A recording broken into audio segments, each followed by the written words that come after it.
You're listening to the Gabe Molina Podcast.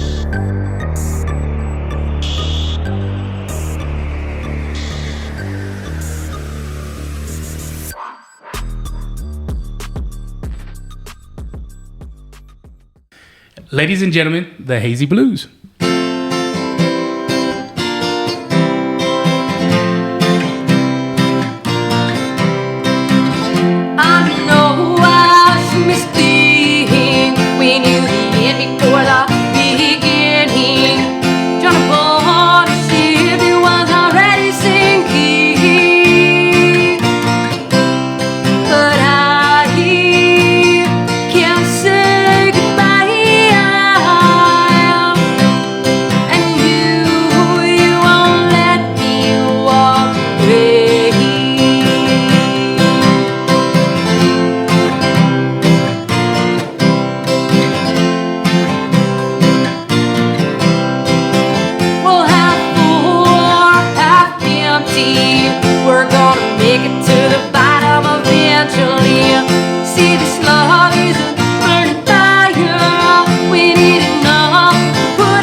Very nice.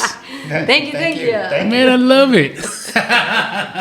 I was really trying not to air tambourine the whole time, so it was difficult. It was difficult.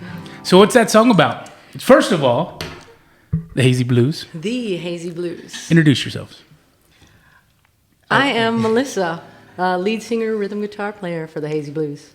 And her last name is Alvarez. We gotta throw out last names. I'm on a first name basis only. Good. Okay, and I'm Javier Rincones is my last name, and I'm the guitarist and instrumentalist in the band.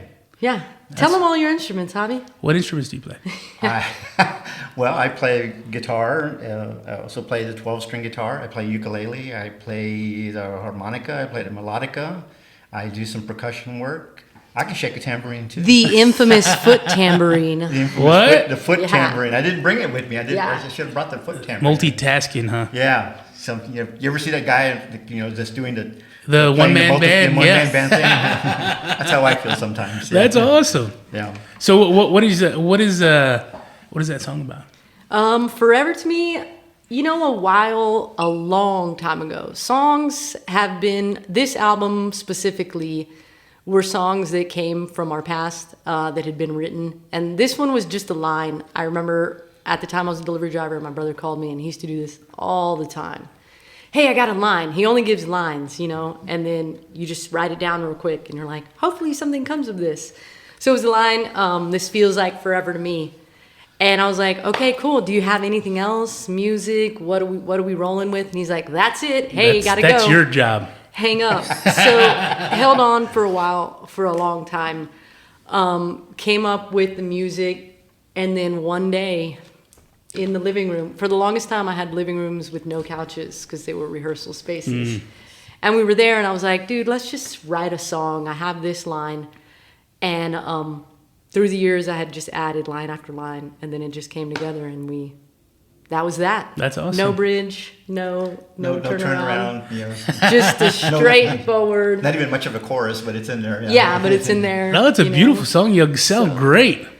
So songs, I think everybody wants them to be about something. Yeah. But they're about what you want them to be, because we're just storytellers. Yeah. The story's about, some of them are fictional moments and some of them are non-fictional, They're moments that this was a real line in my life and the rest is all fake. Yeah. And Now, what's nice is I remember if you're not a fan of music, you should be dead, but or you are dead, one of the two. But there was always a time when you would hear like musicians back when I was growing up, not all that long ago, and they'd interview musicians and they ask what the song's about, and they'd tell you what it's about. And it was kind of cool because you saw some insight into what they were feeling when they wrote it. But it's so nice when you don't know what the song's about, because now it applies to you specifically, and you can take a line that may mean something to one person and it means something completely different to somebody else. And that was a beautiful song. Actually, there was a very, very famous songwriter and musician that once said that if you play a song and 3 different people get 3 different takes from it, you've written a really good song. Yeah. And that was David Crosby from Crosby, Stills, Nash. Oh, really? Yeah. That's awesome. And I was like, yeah, that's what we want to do. Yeah. We've had some critiques, like, we don't know what the song is about. And or we're the like, story. excellent. We're like, excellent. Perfect. That's perfect. We were looking for I you to was be hoping confused. you'd be confused. Yeah. That is awesome. A lot of times people don't even listen to the words. So Yeah. if you're, you're writing the lyrics and they're like, oh, did you listen to the story? And they're like, I really just like the music. Yeah. Well, Well, even with that song, when you hear it, you almost have to hear it multiple times, right? Because the guitar play is so nice, so beautiful. And it's like, okay, the lyrics are there too, so you catch some of the lyrics, but like for me, I kept coming back to the guitar play. So it's almost like, okay, well now my wife hates it because when I find a song I like, I will literally listen to it for 8 hours. Yeah. And I like these small little things that happen in these songs. The Levee by Led Zeppelin. Oh. There's a part, my wife's like, you're an idiot. But I sit there and I love these little bitty things. And everybody's listening to this is going to laugh at me. But there's a part in the very beginning of that song where he says if. But the way he says if, it's got this little drawn out back of the throat thing. And I will sit there, and now that we have digital music and me and Javi are rolling back 8-tracks or tapes, 8-track, that's some old school stuff there, man. Hey, what? In high school, my buddy had a 77 Lincoln Town Car. And the only thing we had in that was a 8-track player. And the only 2 8-tracks we had were Elton John, Benny and the Jets, and a Steve Miller Band Greatest Hits. Oh, yeah. So the Joker. It was awesome. It was wonderful. 77 Lincoln, that's the perfect car for the drive-in theater. What's funny is you probably had more fun than we did because it was like 12 dudes in that, so it wasn't really that exciting. 11 of them were in the trunk when you went through the gate, right?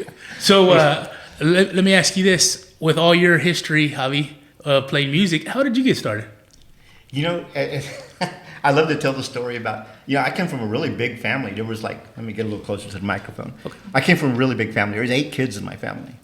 And my parents would go on vacation in the summer, and they wouldn't take all of us. They would have like a loteria. Oh, really? To see who gets to pick the white marble. Who was the one kid that always win? He didn't have to draw. There was one that they're like, we're taking him. I don't want to name his name. But if we didn't get picked, my parents would always ask us, what do you want us to bring you back from? My parents always went to Mexico because they always vacationed in Mexico because it was less expensive. Mm-hmm. And so they said, what do you want us to bring you back? And I always asked for the same thing. I said, I want a guitar. Yeah. And they brought me back guitars, and they were mostly toys, but I played them like I was a rock star. Yeah. And unfortunately, I was a late bloomer. I couldn't actually afford a playable guitar until I actually got an actual really good JOB. Mm-hmm.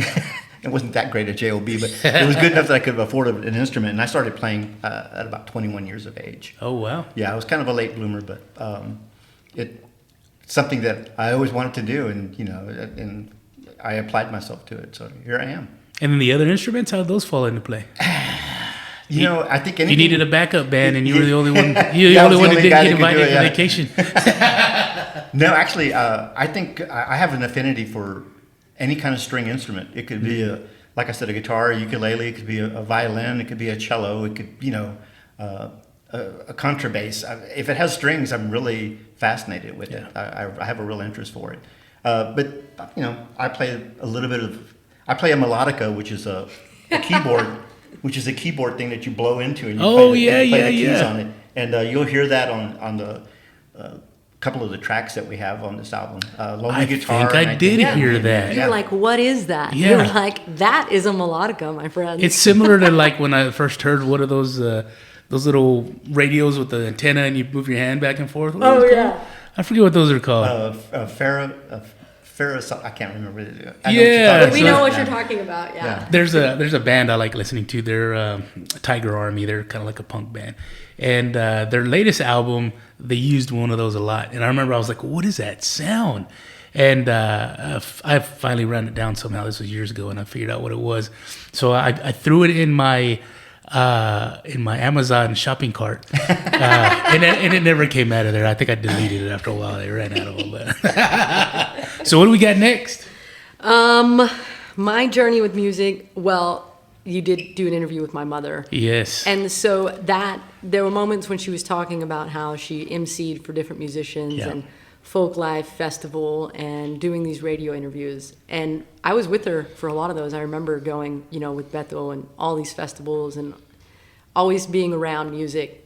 Even from the beginning, we talk about the family in Anna Rose. They had a dance hall. So we were always dancing, always around music. Growing up in a small town, everybody goes to the dance. It's like you're getting married, everybody's there.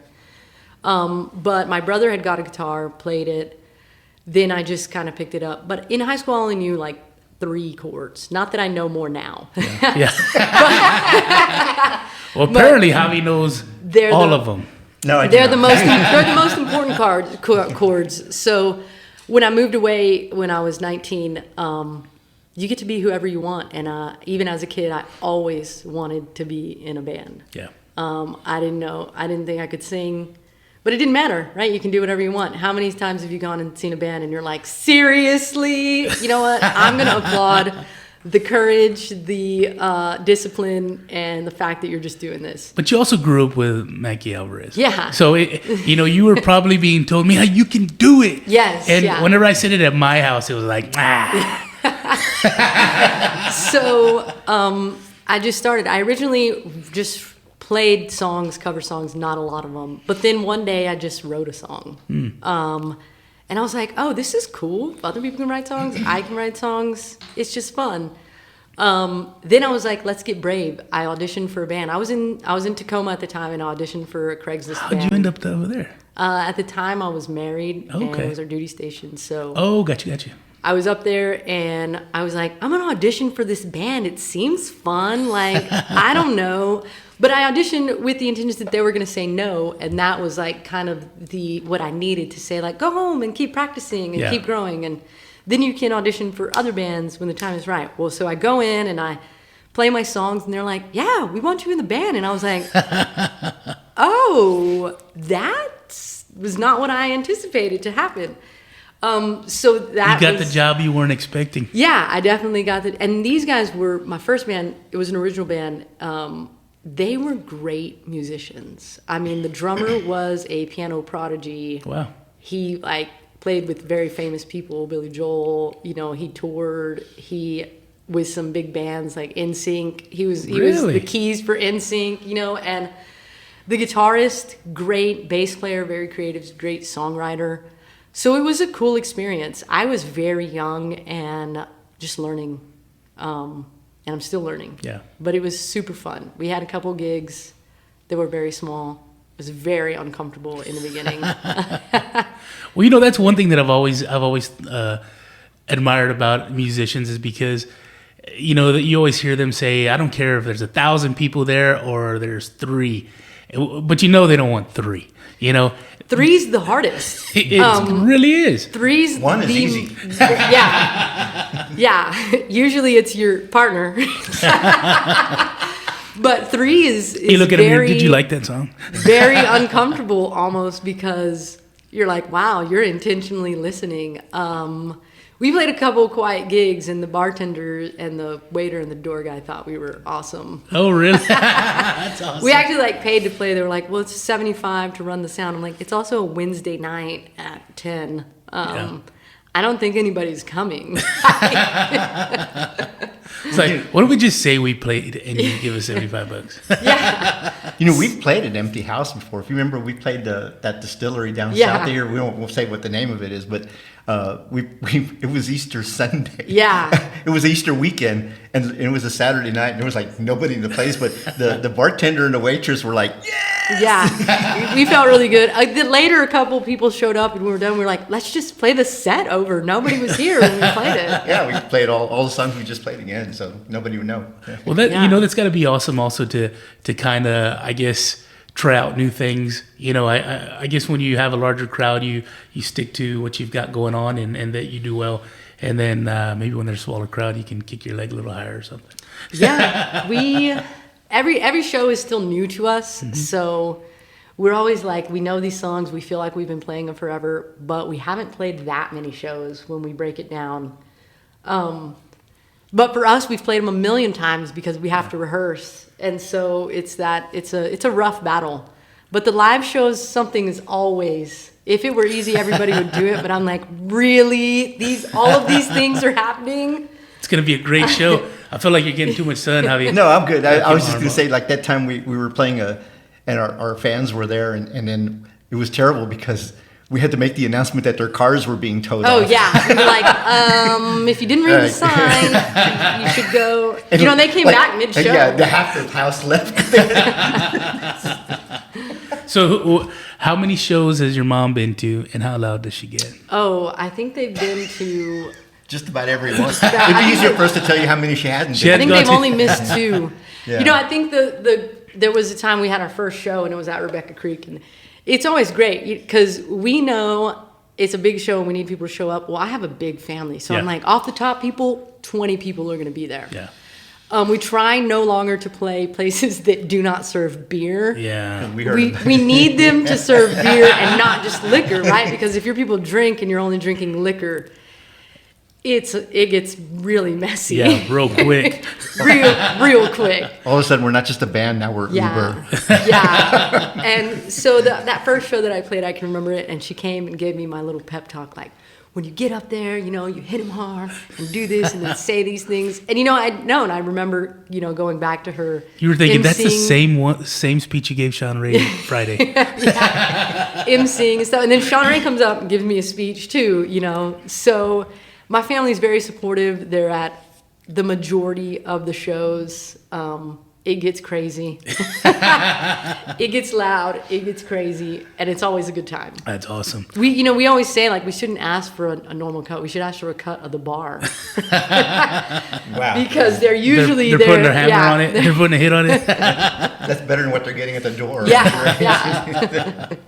Well, let's listen to another one. What else you guys got? What are we playing next? I think you did do a podcast for my mom, and this album is always for my family. You make me cry. Because we talk about why you do this, your why behind this. You're not a professional podcaster. Yeah. I don't think that there's anybody who is. I'll tell people that I am, but no. Yeah. And so that's what the album is about for my family, for all my nephews and nieces. Hobbies a late bloomer. I was a late bloomer playing guitar. But this is it. You can do anything that you want to do. It doesn't even matter. Just do it. That's awesome. But given that, I did write this song for my mom on Mother's Day, and we can kind of touch base. But lyrically, I think it hit the point. And I sang for her birthday too. I'm going to cry right out. thinking about it. You're probably, I know my brother Jay laughed like. Hey, on all I'm the 45. My testosterone levels are not where they used to be, so take it It easy could on me. happen. But this one, I was in a songwriting group, and it was kind of one of our topics. You always had to write about topics, and it was Mother's Day. So this is a song I wrote for my mom.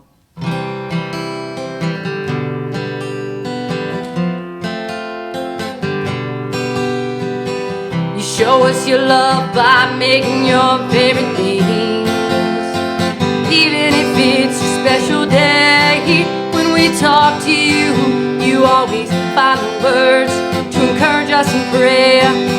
Always in and out on the go around town, and you make it a point to help anyone you can out. Good-natured and kind to all in need. Because of you, we're inspired to help strangers on the street. Your voice can be recognized from anywhere, loud and clear, and you're always the life of the party. Fashionably late for everything, and oh, how you're always misplacing things. Confident and brave, not afraid of anything. When people see me, there's no doubt that you're my mommy. It's because of you we love storytelling. Always fun to watch you out dancing. And once you get a tambourine in your hand, you immediately become a part of the band. Still can't believe you walked 11 miles and weren't sore or anything. And you were like 60. The memories of you sitting in the car on our family beach days are always funny to me. You tend to spread yourself thin, cuss a little on occasion, loves to take long baths and watch TV with your eyes closed. But you make the best hot tea when you're sick, makes you feel better instantly. No matter how hard I try, it's never like when mommy makes it for me. Your voice can be recognized from anywhere, loud and clear, and you're always the life of the party. Fashionably late for everything, and oh, how you're always misplacing things.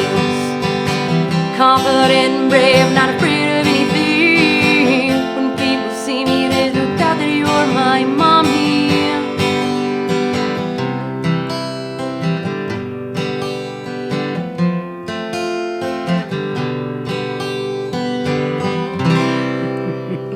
I love it. Awesome song. So You nailed your mom completely. each line has a little story, you know. The only part I kind of was like, she's lying, was when you said she cusses, because I couldn't imagine she would say a bad word. Ride in the car with her. That was awesome.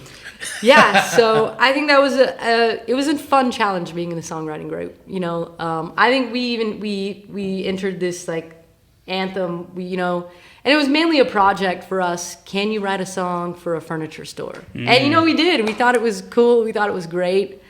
So we did album 1, and we're gonna play album 1. But we're definitely excited for album 2. That's cool. Keep growing, keep playing. When's album 2 on the horizon? Well, we got to I get. don't know. Album 1 took us 2 years to put together. Okay. How long have y'all been together as a band? That's a good question. We figured it out. Wait. Let's talk about this, because if this is anything like when you date somebody, it's like, well, we've been together 3 years. It's like, no, it's more like 2.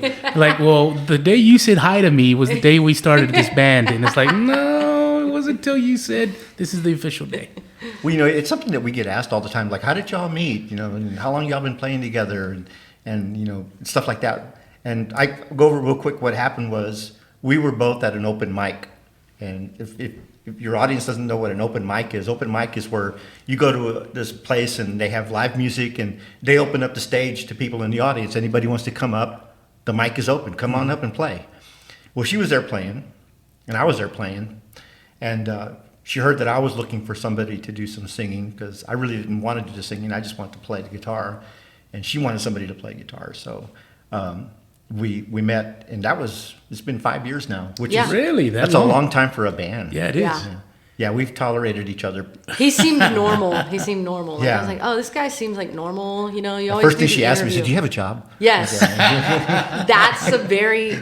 She's like, this is gonna get in our way. It's the thing is like, I guess number one, being a woman and joining bands is different than when a man goes to audition for a band in someone's basement. You know, you're like, I mean, Craigslist is still shady to this day. It started off shady. Meet somebody in a parking lot. Now imagine you're going to audition for a band. Off So who went to Craigslist. whose basement? So Were you the creepy one inviting him, or? So I interviewed. He seemed normal. He had a job. He was married. So I was like, "This is cool." Not that I was married. I am married. Oh yeah, he's married. You said that in the past tense. Yeah, It's like, you're right. did she tell you something? But he was so. What do you know? So he was like, "Safety check mark. This is. I'm not trying to die." Yeah. And also you meet crazy musicians. Like everybody wants to be a rock star. Right. Don't get me wrong. Everybody wants to be a rock star, but we've all audition. I've been in other bands where like people come and audition and they're like they can't get the gas to go. They don't have gas to get home, and I'm like, here's $5 for this audition. We're not even gonna use you, but So it's kind of that game. Like, And I'd imagine you'd run into people too when you're trying to start a band where somebody, they always lie about what they're capable of, right? So it's like, I've been playing guitar 20 years, and it's like, no, you've actually been playing like 6 months or something. Yeah. So it's a lot. We're in a different. Cover bands are easy. You can either play covers and not originals, or you can play originals and not covers. It's a rough go round. Original band. do y'all ever do cover songs? Oh yeah. We do. We have we have a cover set. What is y'all's favorite cover song to cover? Well, she has hers and I have mine.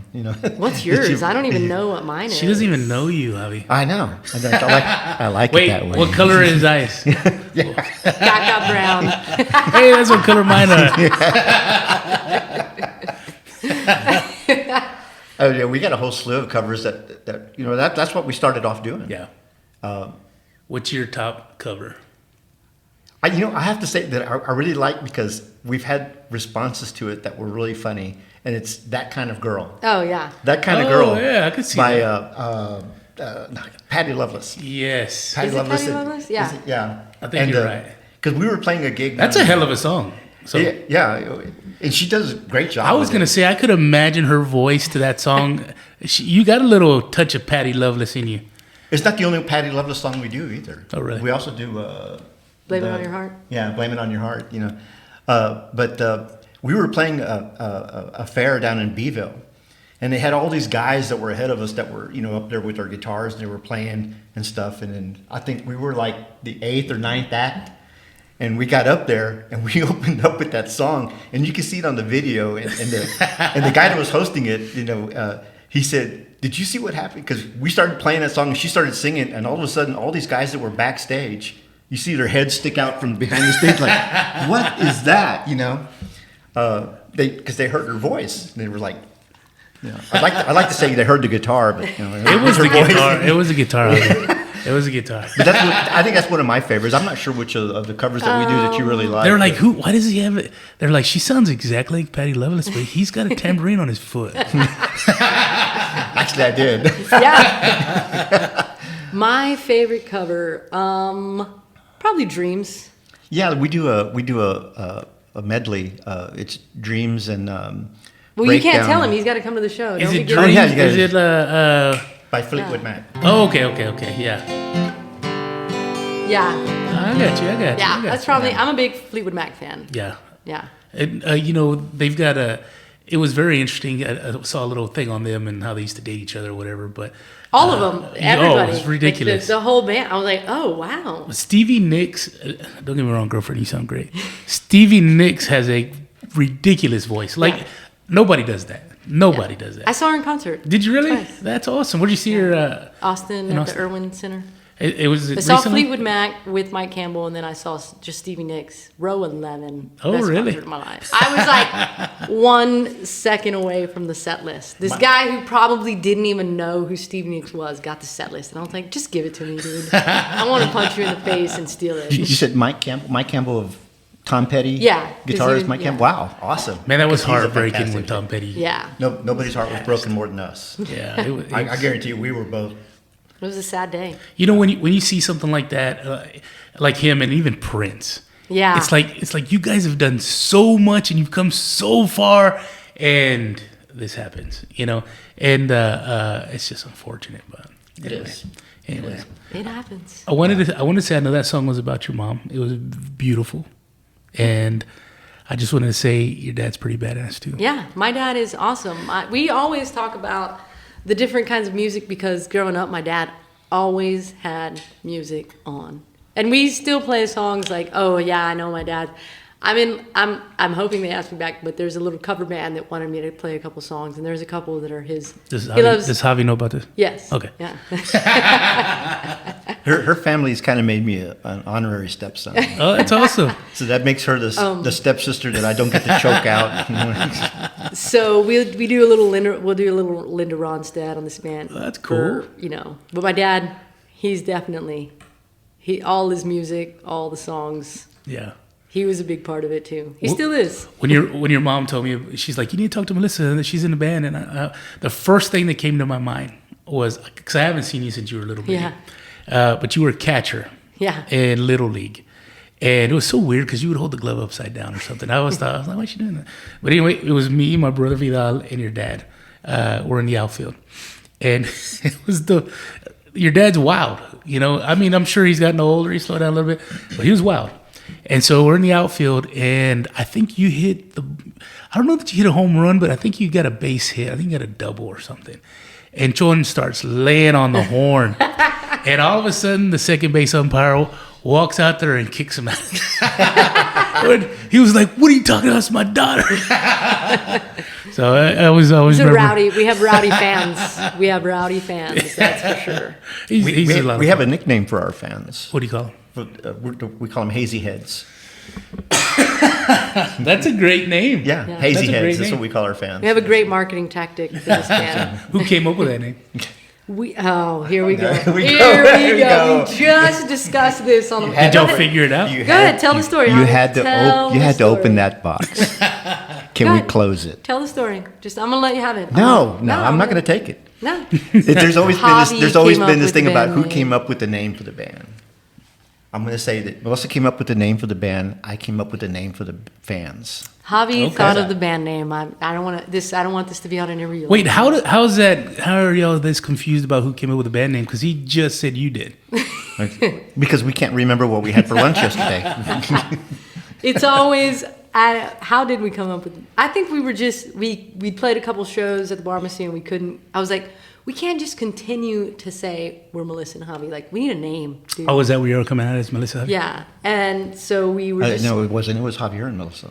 I'm pretty sure it was Melissa. I kind of like. I'm just messing with her now. I kind of so- like Hablissa. Just throwing it out there.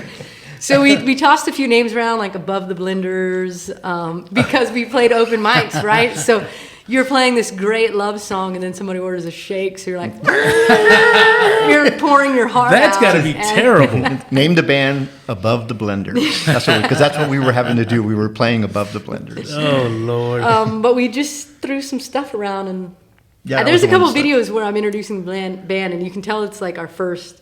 And I'm like, what are we? The Blue Hazies? The Hazy Blues? What are we? You see, that's why I'm the one who So remembers. he named it. He named it. There you go. Javi, there it is. She Javi came up with named the band. She came up with the 3 words, and you put them in order. Yeah. There you go. There you go. It's like playing Parcheesi or something. So what are we playing next? What are we playing next? All right, let's play me and you. Oh, okay. Javi's always unprepared. We talked about the set list earlier. I like that Javi's unprepared because I'm unprepared, and I so have when a very distinct set list, and in my mind things go a certain way, and Javi's like in space, you know. well, like I told you earlier, I'm hot and cold all the time, right? It's black and white, and so like I'm trying my hardest to get used to things not being perfect. So I love imperfection. Make an album. You know what's That was funny? actually like I've got some recorded on my phone, and I won't play them for you because y'all will me to me, but because they're very inappropriate lyrics. But whenever I see something that like I said, I'm always, my toes are over the line of the gutter. So whenever I come up with something, I record it and I send it to my wife, and she's like, "That's so inappropriate." And it's usually just dirty stuff. But that's kind of where I shine. So everybody's got their niche. yeah. Well, you want to give them a little insight on this song? Definitely. I just wanted everybody to know you just busted out a ukulele, and that is beautiful. So fun ukulele fact. Javi made that ukulele. Are you kidding me?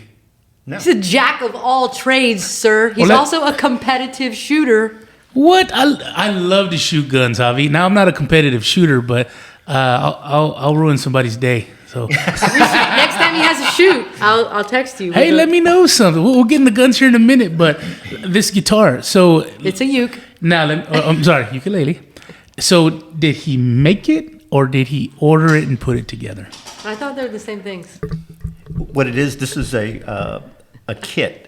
Okay, The parts come in rough shapes. Because I got a vision of you sitting, what was it, a Tom Hanks style on the beach with a piece of wood. Whittling wood. Castaway. Castaway. Yeah. It's been 40 years in the making. He's been making it since he was 3.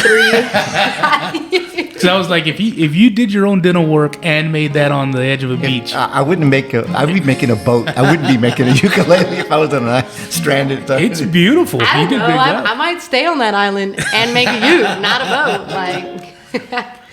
So JJR, That's my initials. what's your middle name? I don't Jay. tell anybody. Jay. Jay. I'm gonna say. Wrong. I think I just like Jay. Yeah, it's just Jay. It's a beautiful ukulele. Thank you. And yes, I did build it. This is, ukuleles come in different sizes. There's the smallest one is called a soprano. The next one's called a concert, and this is a tenor. Okay. We've played them all on this song. A tenor means it sounds better 10 or 12 miles down the road. You're gonna have to lower your mic and probably like be hot on that uke. I'm sure, if I held a regular guitar, my brother would say it was a ukulele. I can't stand him. You know who you are. That's good. This song, when we talk about the album, Yeah, you and want to songs, introduce it? This was the first song I ever wrote. I remember I was watching Nashville Star. When everything was new, this whole singers contest stuff before Star Search was always there, you know. But then we came into this weird American Idol world, where Well, I'll tell you right now, I'm giving you both 4.25 stars. Woo! What do we got to do to get 5? We'll be there by the end of the night, I promise. That's 4.25 stars we ever got. Can you put that on Google, please? So this was the first song that I ever wrote. It did evolve as we, produced, made the album. But this is the opener line of me becoming a songwriter. Sounds good. And what is it called? It's called Me and You. 3, 2.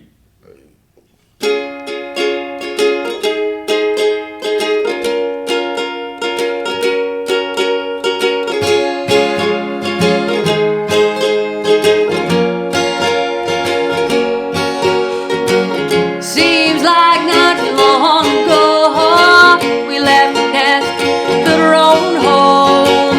Not too sure what we were getting into. All we knew was it was me and you.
Very simple. I love Just, it. It sounds beautiful. Thank you. And that's one of the ones. I'll be honest with you. When I listen to y'all on Spotify, you can find these guys on Spotify. Amazon Music, Amazon Apple, Music. all major music platforms. Everywhere ladies you and get your good gentlemen. music. Yeah, Actually, we are there. If your listeners would go to thehazyblues.com, Okay. they can find all of our music there. Okay. Do you have merchandise there too? Not yet. We actually just had band business about that, but we're working on it. That was when I was listening on Spotify. That was one of the ones that I was like, and maybe maybe the ukulele is the little the sound that kept kind of coming to me because it was a beautiful song for one, but the ukulele sounds It's a amazing. little uke Thank you. solo. We added that uke solo. That's awesome. Why not? It was evolving. We played it for a while. We didn't have a turnaround. We went into production. We got some help. Uke solo. We've flubbed it a couple of shows, but for the most part, we're getting better. We do that on purpose to show Yeah. people that songs are really difficult. This is a hard job. This is a hard job. That's why everybody doesn't do it. So where was the inspiration for that song? Where you want it to be. You know what? We just had that conversation and I just blew it, didn't I? But It's a beautiful family song. It's for all those. I get an envision of like a young couple, you Yeah, know, that's what- and starting out life, and That's how we. That was awesome. That's what it's about. It's about all those high school sweethearts, college sweethearts. That's for you. The little love song. Everybody has to write a love song. What if you're middle aged and you meet somebody? That's your love story. Okay. It's all you. It applies to you. So Javi, you're a gun shooter. Yes, I am. So what started this? Well, it's I'm a gun guy. It's not your typical discipline. No. I for the past 20 years, I've been involved in an organization called SAS. Okay. Which is Single Action Shooting Society, which means I thought that was when you slap somebody and you had Mexican parents. It was sas. Say SAS, which is the Single Action Shooting Society, and I shoot all of the weapons from the Old West, which is Okay. the six shooters, the lever action rifles, and the double barrel shotguns. That is awesome. It's freaking super cool. If you get a chance to go to one of these, it's the coolest thing ever. I wanted my parents to go to his last shoot. We unfortunately couldn't make it, but it's super awesome. everybody That's has. pretty You have to dress in costume. Oh, really? Yeah, you have to Okay. wear. You have to wear a cowboy hat. You have to have cowboy boots and. So what is your Western style? Woo! Well, here's the thing. I was going to say, everybody has to have an alias. Oh, I don't shoot under the name of Javier Rincones.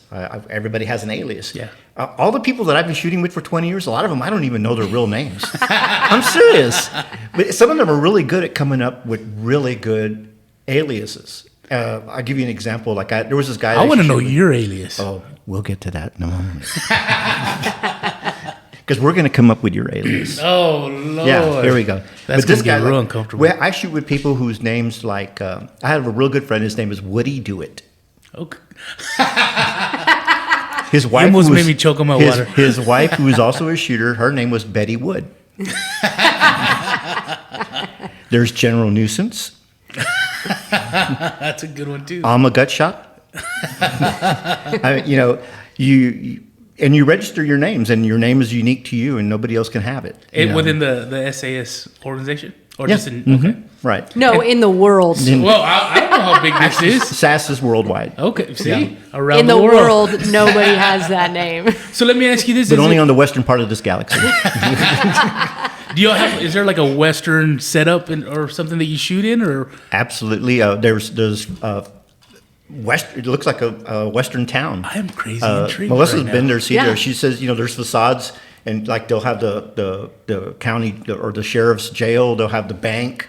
They'll have the stagecoach, the railroad train. They're all different stages that you go and shoot at, and you get assigned to a different posse. Okay. There's like 15 people per posse, and you all go and shoot and take turns shooting. And This sounds like badass One guy was like LARPing. 90. I went. Remember the suit? I was like, this guy's the shooter. who I'm sorry. I remember the last show. I was like, it was the oldest shooter at the event. I Where was does like, this take whoa. place? Here in San Antonio? Fredericksburg. Well, there's clubs. There's a okay, club here in San Antonio also, but there's clubs in Fredericksburg, Marble Falls, Austin, Blanco. There's one in George West. There is? No, Yes. there's not. Yeah, the Texas Riviera Club, South Texas Really? Riviera Club. Yeah. Who owns that? Let me call my Well, it's mom not- it's right not- now. Your mom's listening right now, shaking her head, going, "Yep, it's right up the road." Yeah, she'll tell me. I ran a paper route in high school, and I never knew anybody's address. When I got a new customer, I would just call my mom at 2 a.m. Hope she answered the phone and say, Oh, yeah, "This he lives is on the my corner, name." right? Yeah, she would say, "You know the one with the third, where the porch light is on after you turn the corner? That's the." And I'm like, "Oh, okay, I know where it fits in." That's the hard part about leaving George West. Is like everything starts at the Diamond Shamrock. Well, it was Diamond. It's the Lero now. That's Diamond Shamrock. Yeah, it's like go to the Diamond Shamrock, 2 roads, turn right, between the Diamond Shamrock and the churches, and go down. That's how everything works. My dad worked for the city, and I guess I was in high school when he started working for the city, and that's when I first started learning. Well, I was like, we have street names. He's like, yeah, you live on Austin Street. I was like, I had no clue. Yeah. That was terrible. Well, that sounds pretty cool. So when's y'all's next shooting event? They're monthly. Okay. We just had our annual match, and I didn't fare as well this time. Last year, the state match, I won first place in my category. We're Oh, also wow. preparing for an album release party, so something's got to give in Hobbies. Ooh, right now I'm like, oh no, hubby. And I'm like, hey, shoot your hand. Album. We've got some major things going on. So, what'd you say we figure out? I'll use my formula, and we'll figure out what your cowboy name could be. Is this similar like when you figure out your porn star name? It's like the street No, you grew up on? I knew you were going to say that. That's what I was thinking, because I already know what it is. My mom's going to listen to this. I'm sorry. I had a feeling you were going to say that, and I liked the way you think. Anyway, but no, it's not like that. Let's say, okay, your first pet that you ever, not your family's pet. Reggie. Your first pet's name was Reggie. Reggie. What was your mother's maiden name? Alanis. Reggie Alanis would be your cowboy name. That's What? That's lame. lame. I want like, That's how you get into a lot of gunfights. I like I was hoping it was like, Pancho Villa? or two in the back or Barbecue something like rib? that. Or Well, that's just Burnt tortilla, something. yeah. That's a good one. I like that. So is everything stationary, or do y'all do some moving shooting, like on There a are some- horse or on a carriage or how'd something? you go on a horse? I'm just asking. I don't know. I've never seen this. I didn't even know it was in George West. There is mounted cowboy shooting where they actually it's so funny because they put earplugs in the horse's ears. Oh yeah, It's funny. And you don't see that in the westerns. But that's funny. That is funny now that I think about PETA got involved. it. Yeah. I'm sorry, Bronco, he's a little sensitive to gunfire. Well, I'd imagine if they do enough, I guess, shoots, right? You got one horse, and let's say he's your horse, and you've used him at, 20 shoots. That's a lot of practicing and shooting at events that he's got it around his ear. So Yeah. I can see that being. You an don't issue. think that they were tailored for gunfire? Like God didn't make them with the intentions of hearing for guns? I don't know that God intended them to. He just wanted them to roam free? Yeah, I Oh, think okay. we screwed up by throwing a saddle on them. But Taming the wild. you know what? Mustang. Some people need saddles. Yeah, that's real. But it's been a fun sport for me. I've met some of the finest people I've ever met. That's Some. I still want to know your outfit. Oh, my alias? No, your gear. What do you wear? Is it a long black trench coat with a black cowboy hat, or do you have the bolo tie with a vest? All that stuff gets in the way. Oh, really? Yeah. I wear a cowboy hat. I have a cowboy shirt, not like a Western shirt like you buy it.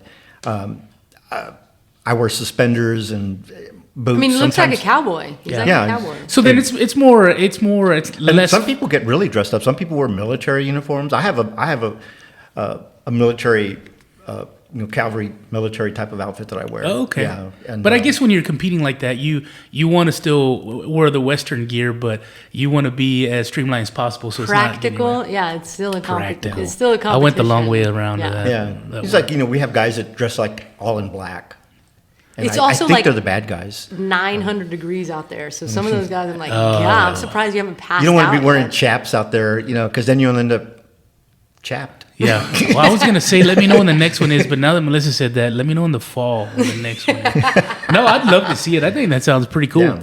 I tell people my dad always hated guns growing up. Now he loves them, but so I every time My wife turns her back. I go buy something new, but it's nothing. It's nothing along that style. I have always wanted a Coachman shotgun, and I really want a lever action. Oh, yeah. So that's kind of where I'm leaning toward now.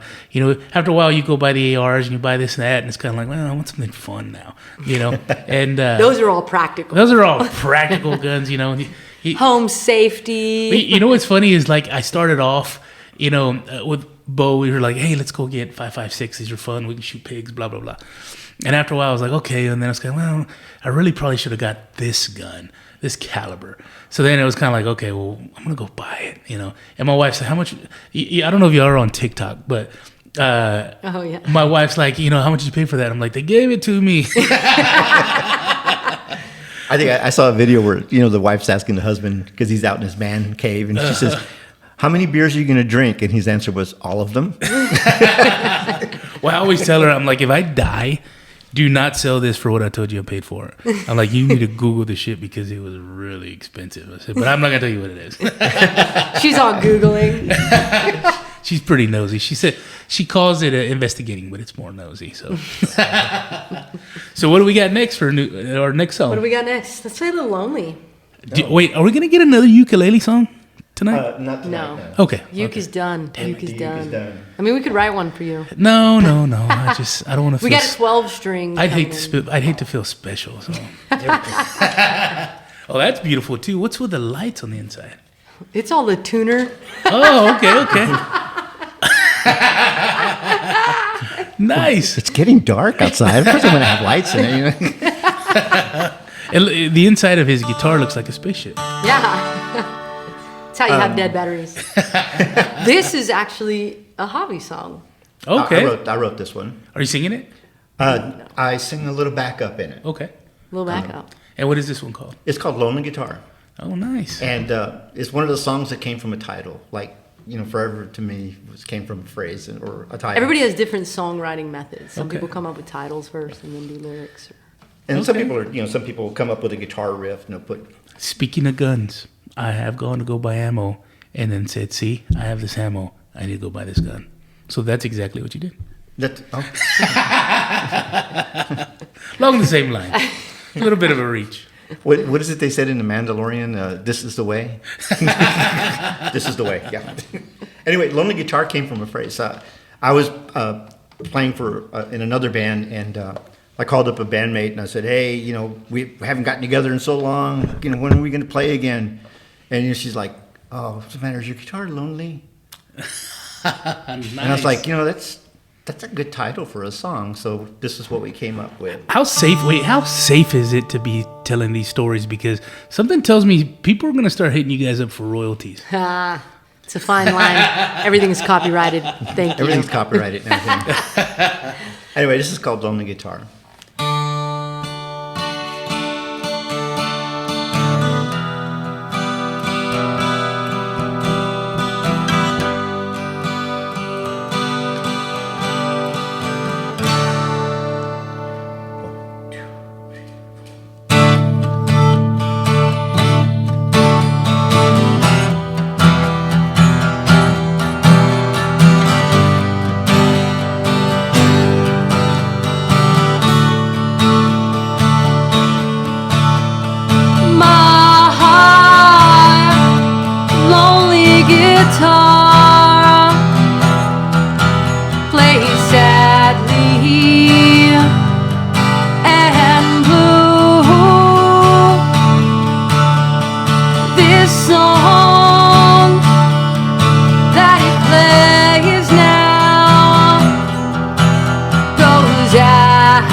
those days we were just two.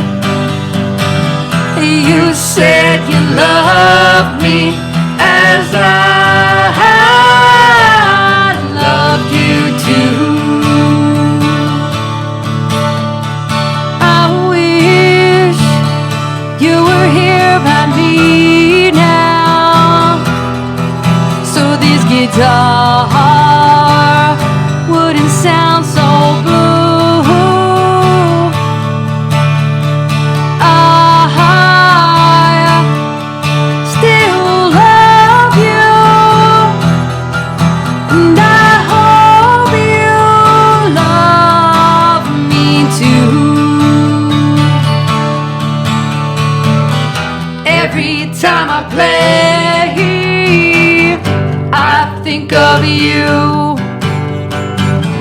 What's this old heart supposed to do?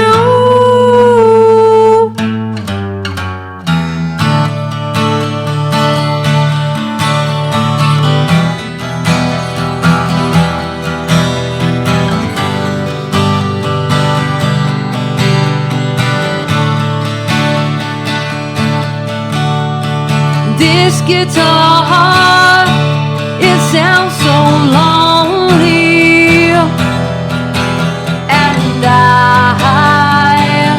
am only two. I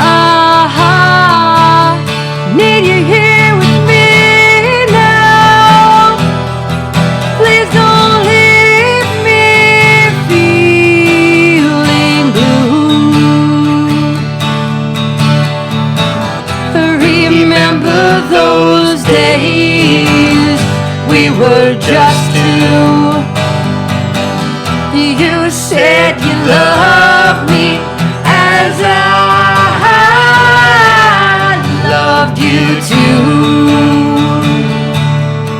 Please don't leave me feeling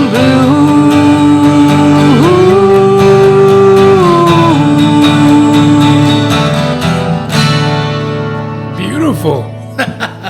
Little lonely guitar I love by it. Mr. Javier J. Rincones. Let me ask you this, because I'm ignorant. I feel like, because I don't know anything about music really, other than what I like and what I don't like. So this 12-string guitar, am I hearing, and this, again, I'm an idiot, is that a fatter sound? I feel like it's just full and heavier. I mean, there's 12. Is that what it's strings doing? It's instead of six. filling that. Yeah. Okay, it sounds beefy. I love that sound. Thank you. Yeah. I It's mean, fun. I'm sure I've heard it before, but I couldn't tell you, hey, that was a 12-string guitar. But In watching you play it, the Eagles. oh, they use it a lot. Yeah. Okay, man, that was beautiful. The 12-string is used a lot in Tejano music. Yeah. The guitar is called a bajo sexto. Bajo sexto. Oh, okay. And it's much different type of instrument that they play, but it's still a 12-string. It's tuned the same way, and it. When did we get the 12 string? I say we like I bought it, like it was part of the band. Hey, it belongs to Hazy Blues. Yeah. No, it does not. But when did we add it in? We didn't always play the song like this. This one evolved in time. Okay. It was Yeah. I guess it was 2-3 years ago. We decided that the 12-string was the instrument. When did you for buy that. it? What did you buy the 12 string for? Just to I'm afraid my wife might be that's listening. right. So We don't talk about these things. We don't talk about Bruno. No. Don't sing that song. My wife's gonna start tapping her foot. Hey, could you do me a favor, Gabe? Could you remind her who's interviewing me? Where's that mute button? Let me find the mute Thank button. you. So yeah, I forgot. We don't. Well, That's my bad. I guess, again, I don't quite understand things, but why wouldn't you just always play a 12-string guitar? Or why would you play a 12-string guitar as opposed to just a standard 6? Well, let me ask you a question. A while ago, when I was playing the 6-string guitar, Somebody remind Javi who's the interview.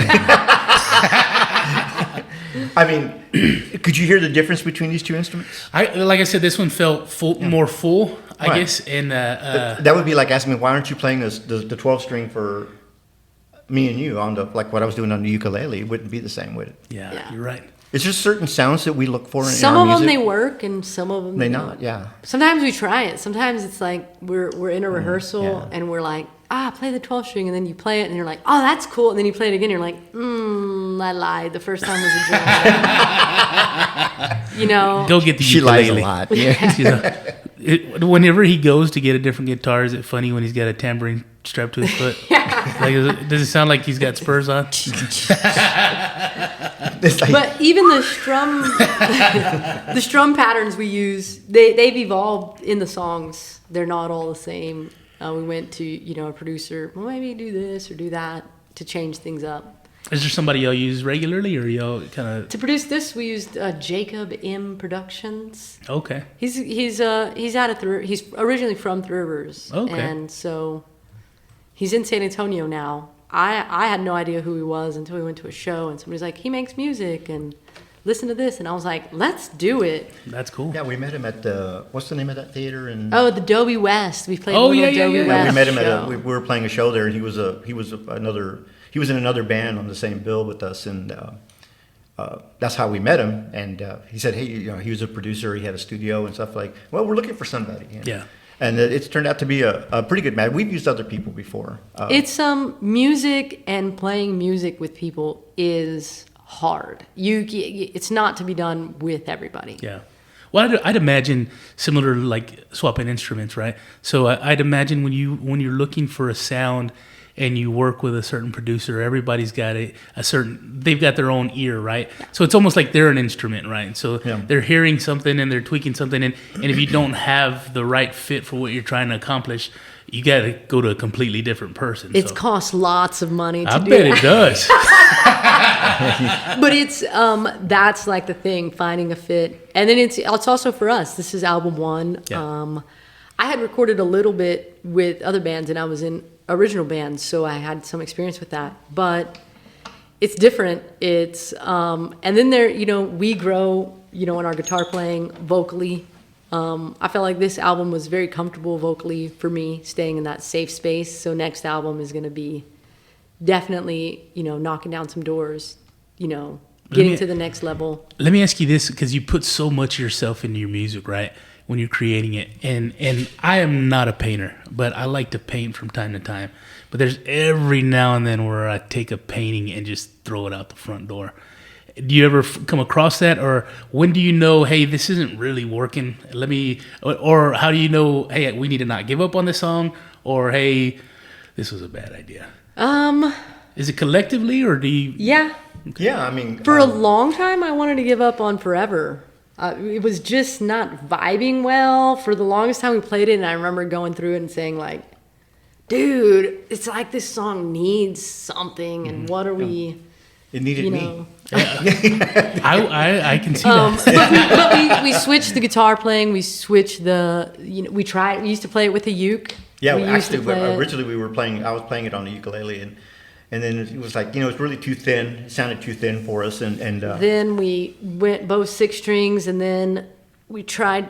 We were like, let's just take it to our producer and let's see what happens. And it evolved nicely. Like we had been looking for an opening song, and which is the one we opened with this evening, Yeah. which is Forever to Me. We've gone back to a and song as an so example. when we listen to the studio version, we're finally like, oh yeah, there it is. That's cool. what that was. That's got to be a great feeling, because I'm sure there's a lot of emotion that goes into it, and the struggle when you're so close to saying, hey, I'm ready to cut this one loose. Sometimes you shelve them for a little while, and then you come back.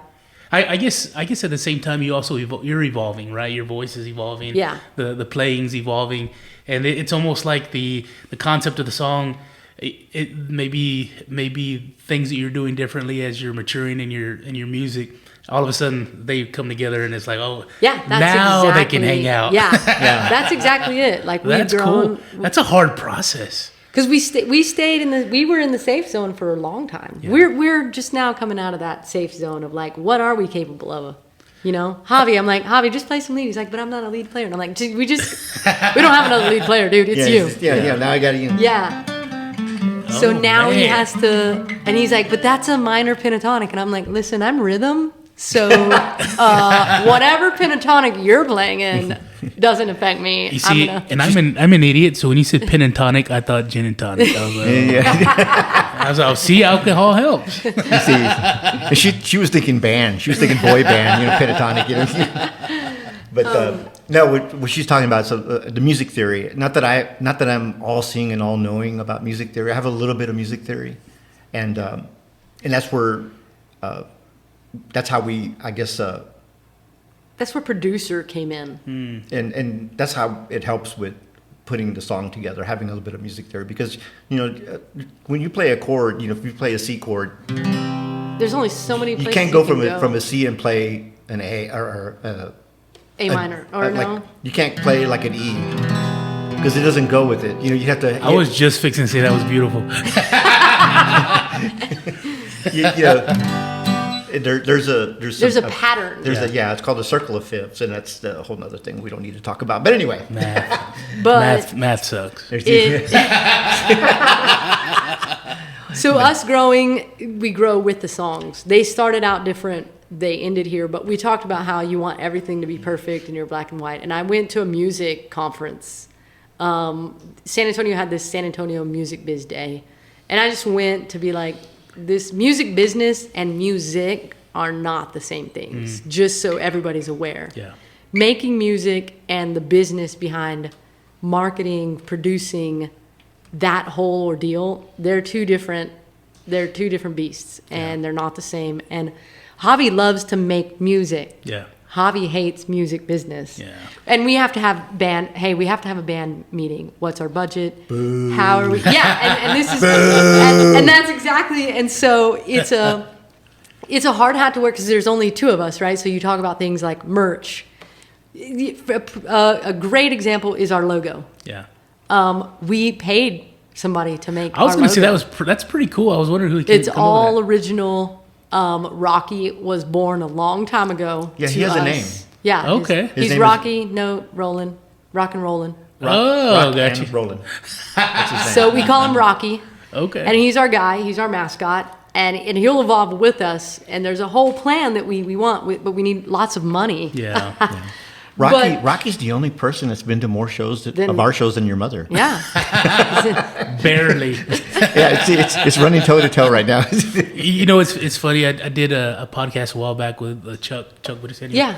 And to talk to that guy and it's like he's doing the management part too. Yeah. And it's never ending. And it's kind of like I can see like when you get into this, you're like, man, I want to play music and I want to create music.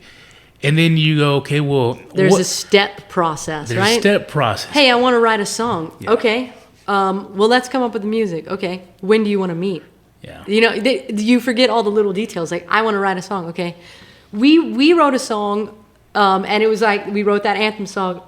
Both of us at the time weren't working, but he would come over and we would work. Yeah. Like, hey, bring your lunch because we're, you either want to go out for lunch. It's going to take, we only have a certain amount of time before you have to be home. And I got other things to do, but we need to write this song. We need to record it. We need to find somebody to engineer it. We need to do all that.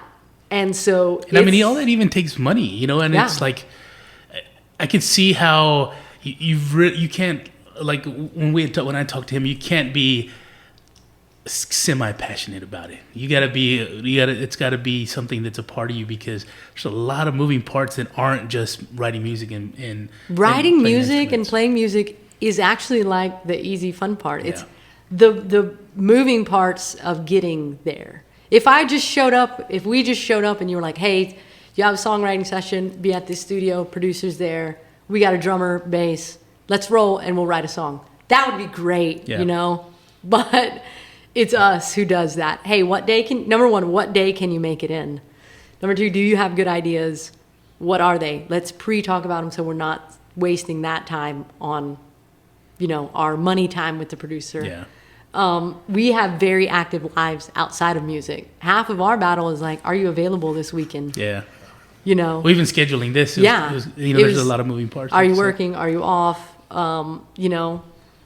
So he has a wife to tend to. She's a guardian. Yeah. Luckily, my wife is very supportive of what we do. Good. She's always real understanding. And listen, we're gonna go over there. We're gonna do this. Like I'm going out to do this podcast and stuff. So one thing, if I can interject a little something where we're talking about, the process of making music and being in a band and managing and doing the business.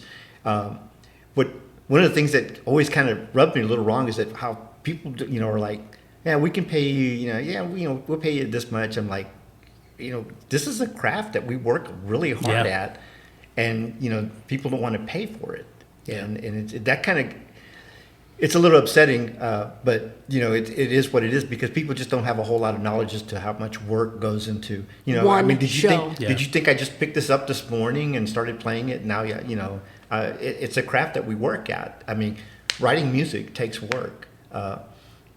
Coming up with time to away from our families and practicing, and it takes a lot out of your life. And then we want to play someplace, and then people are like, "You're just playing the guitar." I said, Yeah.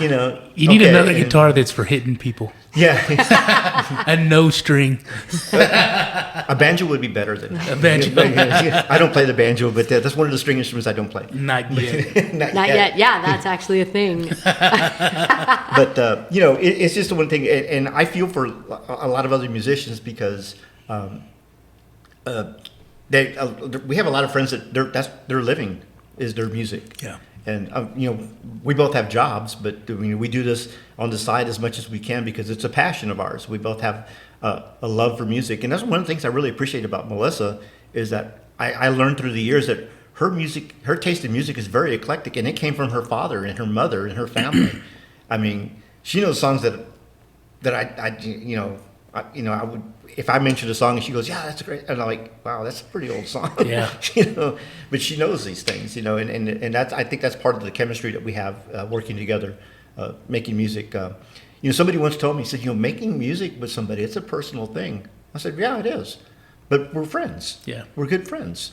I even like people like, is Hobby your friend? Like, yes, Hobby is my friend. I hang out with him in Virginia, but bandmate is a different level. It's a different definition. Yeah. It's something different because we spend so much time together, and when we tell the stories of the song, or when we're going in to write a song, that's when, hey, that line, how does it apply to this? Here's the backstory to that, and you're like, oh, okay, can you pull from that? And have you ever been in this situation?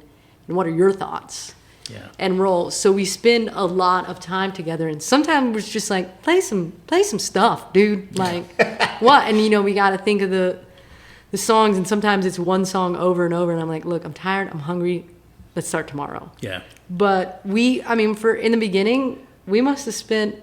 So I probably had more dinners with them than I did like my family. Chingo's at Jimmy John's. Yeah, we were like Jimmy John's #1 customer. And she grew up with John cooking, so that's yeah. We played a gig in Three Rivers, and we just had Easter this weekend. And my dad made fried chicken, amazing. But remember when we talk about this, we played the Three Rivers bar, and my dad made fried chicken for us the day before.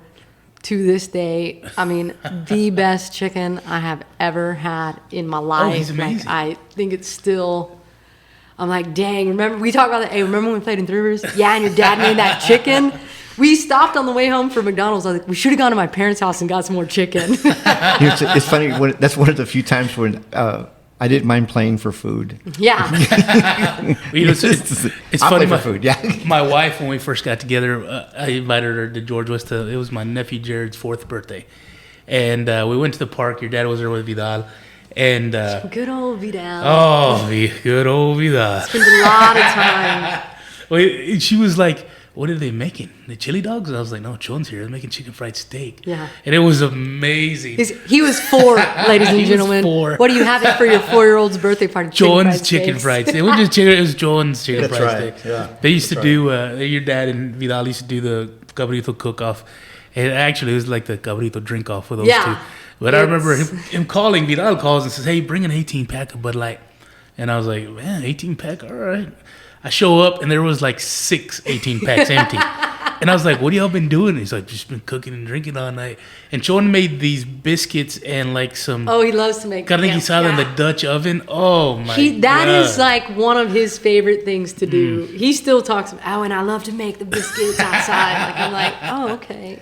It's funny that you bring that up because one of the first gigs that we played together was at the Friends of Cabrito. Oh, yeah. Oh, really? White Oak County. And remember it rained like 24 inches that day? We were on a boat. We were on the stage, and I swear the stage was floating. It was like a little pallet. So if you've been to the fair, you know that it's evolved. Mm-hmm. I mean, my brothers love music. Yeah. Sean, Jay, they put together the fair, they hire the bands.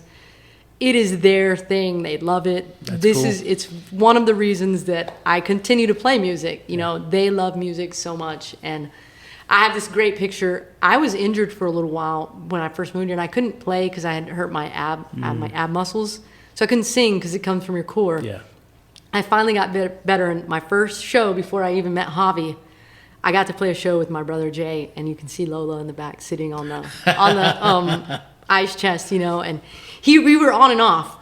Yeah, we're gonna play it. No, I don't want to play. Okay, fine, that's cool with me. Yes, I want to play. So we just play it, and it was great. And that opened the door. And the next, it was like 2 months later, I went, and then me and Javi, met each other, and we got the band. But That's cool. my brothers have always pushed. We try to play the fair as much as we can. Yeah.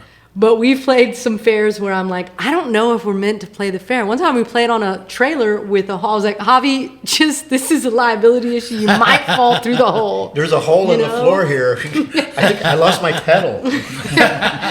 One year we played the smoke. They were like, we were freezing. It's raining. It's not even raining. It's like monsooning.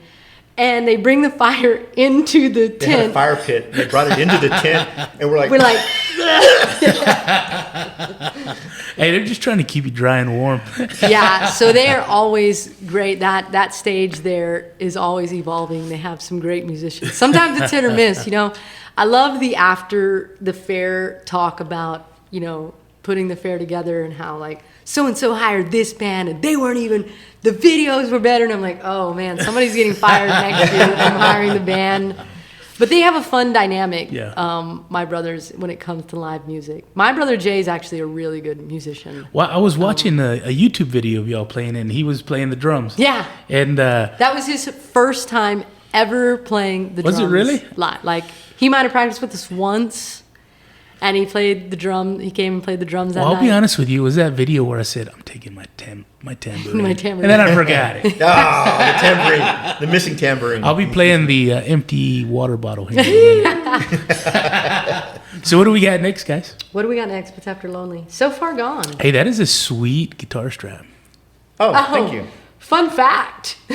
I like yours too. Oh yeah, this was, I don't remember where I got this one, but we go, so we're sometimes not allowed to go to music stores solo. Virginia's like, hey, we leave the house like, we're going to the music store. Virginia's my wife, by the way. Please don't buy anything, Yeah, I get put on this moratorium, says, don't come back with new guitars. Where's your credit card? She goes online and she turns off your access to it. Oh, you know. No, we have separate accounts. We keep them that way. But that guitar strap, we were at a guitar store, and I was like, I touched the guitar strap, and I was like, oh my gosh. Oh, it's beautiful. I was going to buy it, and then I turn over and look at the price, right? And then I quickly put it down, like, hey. And then I go over to Hobby. We're looking at guitars, like, hey, go check out the guitar strap. It's awesome. He touches it, dude, and I'm watching him. He turns it up. Ooh, he was like, quickly. She thought it burned me. Well, it's beautiful. It was a great gift. She was like, I was like, that's a win. Because she got it? We immediately put it down. Boom. We were like, So everybody knows it's this beautiful red, shiny, I don't know material because I'm a dude, shiny stuff with suns. Yes. Yellow suns. And it's beautiful. Stars are on. There's stars on it. I remember when he got that guitar. We have a show when it first came out. Wait, we practiced with it a little before. Yeah. Yeah. It's beautiful. So the Palmer. The Palmer show. So the next song we're going to do is So Far Gone. So Far Gone. We wrote this one together.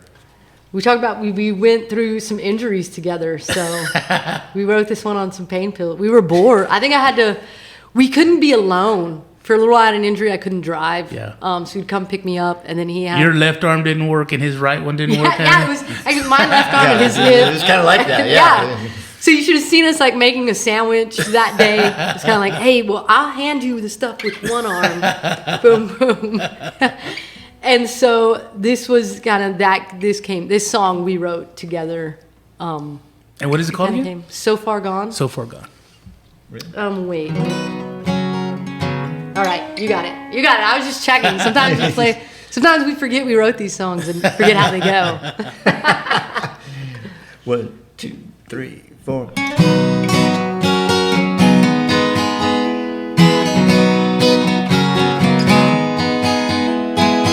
So many good things about you, so many bad things too. Feel like I've been lost in Heartbreak City for years with you. I'm gonna find my way home now by following my tears. I don't think you'll ever love me, and that's my biggest fear. I'm so far gone, so far gone. You took my heart and made me feel so all alone.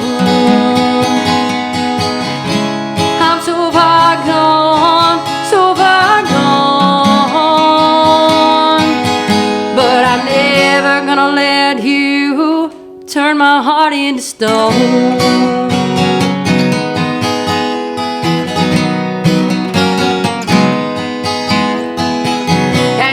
Telling me how you're driving this love down a wrong way street. Don't understand why you won't let me out. Am I just a toy for you to keep? I'm so far gone, so far gone. You took my heart and made me feel so all alone.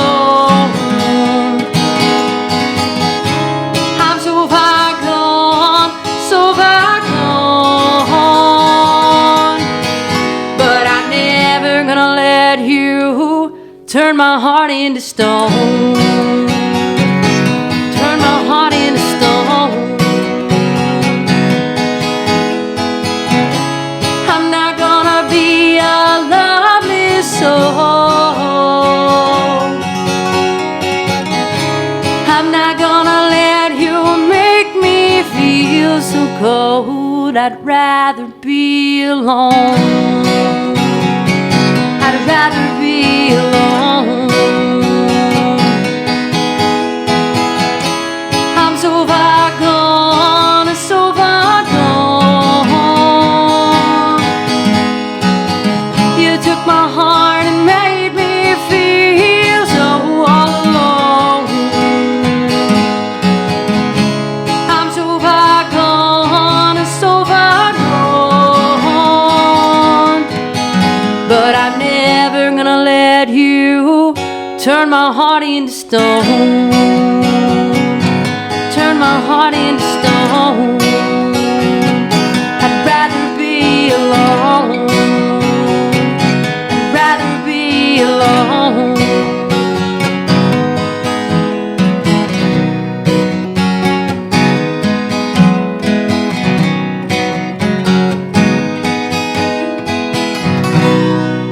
So many good things about you, so many bad things too.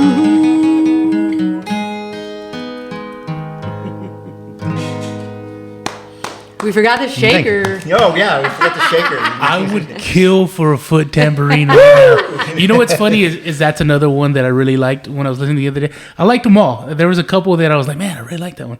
And it's I have this maturity level that's happening to me right now. Oh, no. Because as soon as y'all played it, and I was like, I just want to go, that's the one I like. That's the one I like. Yeah, but I shut up and I just. That's my favorite cut. That was the one that I was like, That was I like beautiful. This song. I like it. Cool. I thought it was fun to write. The process came together. You know, it was a duo thing. It was funny how being heavily medicated can bring out the Yeah. the creative Well, I part of think your that's mind. usually what does it for a lot of people. is Yeah. We write songs sober too, guys. Yeah, that's right. For all you kids listening out there, that was a That was medically medically induced. Induced. Yes. It was not for pleasure. It was Tylenol 3. Yeah. Baby aspirin. So y'all were able to write that way, or while y'all were both injured. Yeah. That's crazy. And that song sounds nothing like how we first. Oh recorded it. yeah, it's nothing. Yeah, nothing like that. I think we started like finger picking, and then it was Yeah. like no, and then we're like, I don't like this. Why are we always doing your idea? We went through like Started playing the yeah, we've evolved and we've started done playing triads. Yeah, That's cool. different things and And I hobbies. said, well, let's play it. And We're like, no, we don't want to do that either. so that's part of the process, like playing songs differently to figure out what is the style that you're gonna play it in. Do y'all hold each other accountable as far as, maybe this is something that I don't want to start a fight or nothing, but We do Like- that. You don't have to start that. We argued on the way. I was like, dude, is that you in front of me? You know, on the way over here, I called him. Because is that you? I said, maybe. Anyway, you were going to ask what have you me. heard? So like if she's going down a route, or if he's going down a route, because I would imagine there's times where you're like, I'm going on this, I'm taking this. It's almost like a vein of gold, right, in a bunch of rock, and you're like, I'm on this path and I'm taking it. Are there times where you go, hey, if you see me doing something that's not working, pull the fire alarm, or Yeah. do y'all just let each other work through it? We pull the fire alarm. More Yeah. so me than Hobby. I can see that. Hobby's very nonchalant. Go with the flow. Let's feel it through. I think I come with like sometimes writing songs. When you start the process on your own and then you join with other people, there's somewhat of a direction you want to go, you know, and you want people to be like, dude, can you USB into my mind and take these things and then put them in your mind and then let them flow how you play? But instead we have to communicate that, like, no, not that, it's to this, try more like this, or different tone, different guitar, can you do this? Javi's been holding down the rhythm for the longest time. We're two rhythm guitarists because, fun fact, I'm not the greatest guitar player. Neither am I. But he's better You're than me. both the top two in this room, I guarantee it. But he's better than me. But now that we've made the album and we've evolved and we had this producer, like, Hobbies evolved into this lead, and now I really have to be much better about my rhythm playing. Like, Yeah. I have to be on point. For the longest time, we were horrible with a metronome. And that's part of TikTok deal. That's part of being good studio musicians. Yeah. We just sucked at it. What is the purpose of that? You're on Timing. perfect time. It's just You have to timing? have timing, yeah. Okay. So anybody could come through when you play a track to this the whole time. Anybody can play it. Okay. If you don't use a metronome and you're playing to the rhythm of your heartbeat, Yeah. my rhythm is Which not, is where most people start, isn't it? Yeah. the rhythm of your heartbeat. And then you go, and then you're like, this is, you know, the producer says, we're at beats per minute 136. So, okay, that's cool. We'll Can take you give your me a word for it. hi-hat on that? Like, There's the math again. but yes. Yep, exactly. Yeah. But yeah, I tend to have more structure and vocalize like, no, that's not the route I want to go. Yeah. And then he's like, okay, well, which route do you want to go? And I'm like, but just not that one. I don't know, but that's so it's like asking my wife what she wants for dinner. Yeah. It's like, I know what I don't want, but I can't tell you what I do want. Yes. It's like, no, whatever you want. Well, let's go to Arby's. No, I don't want that. Yeah. So Hobby's very just nonchalant, chill. Like, I'm like, do you have any, like, we talked about like processes, and you know, I come like, well, this is my plan, and he's like, well, you have a plan. I hadn't really thought much about it.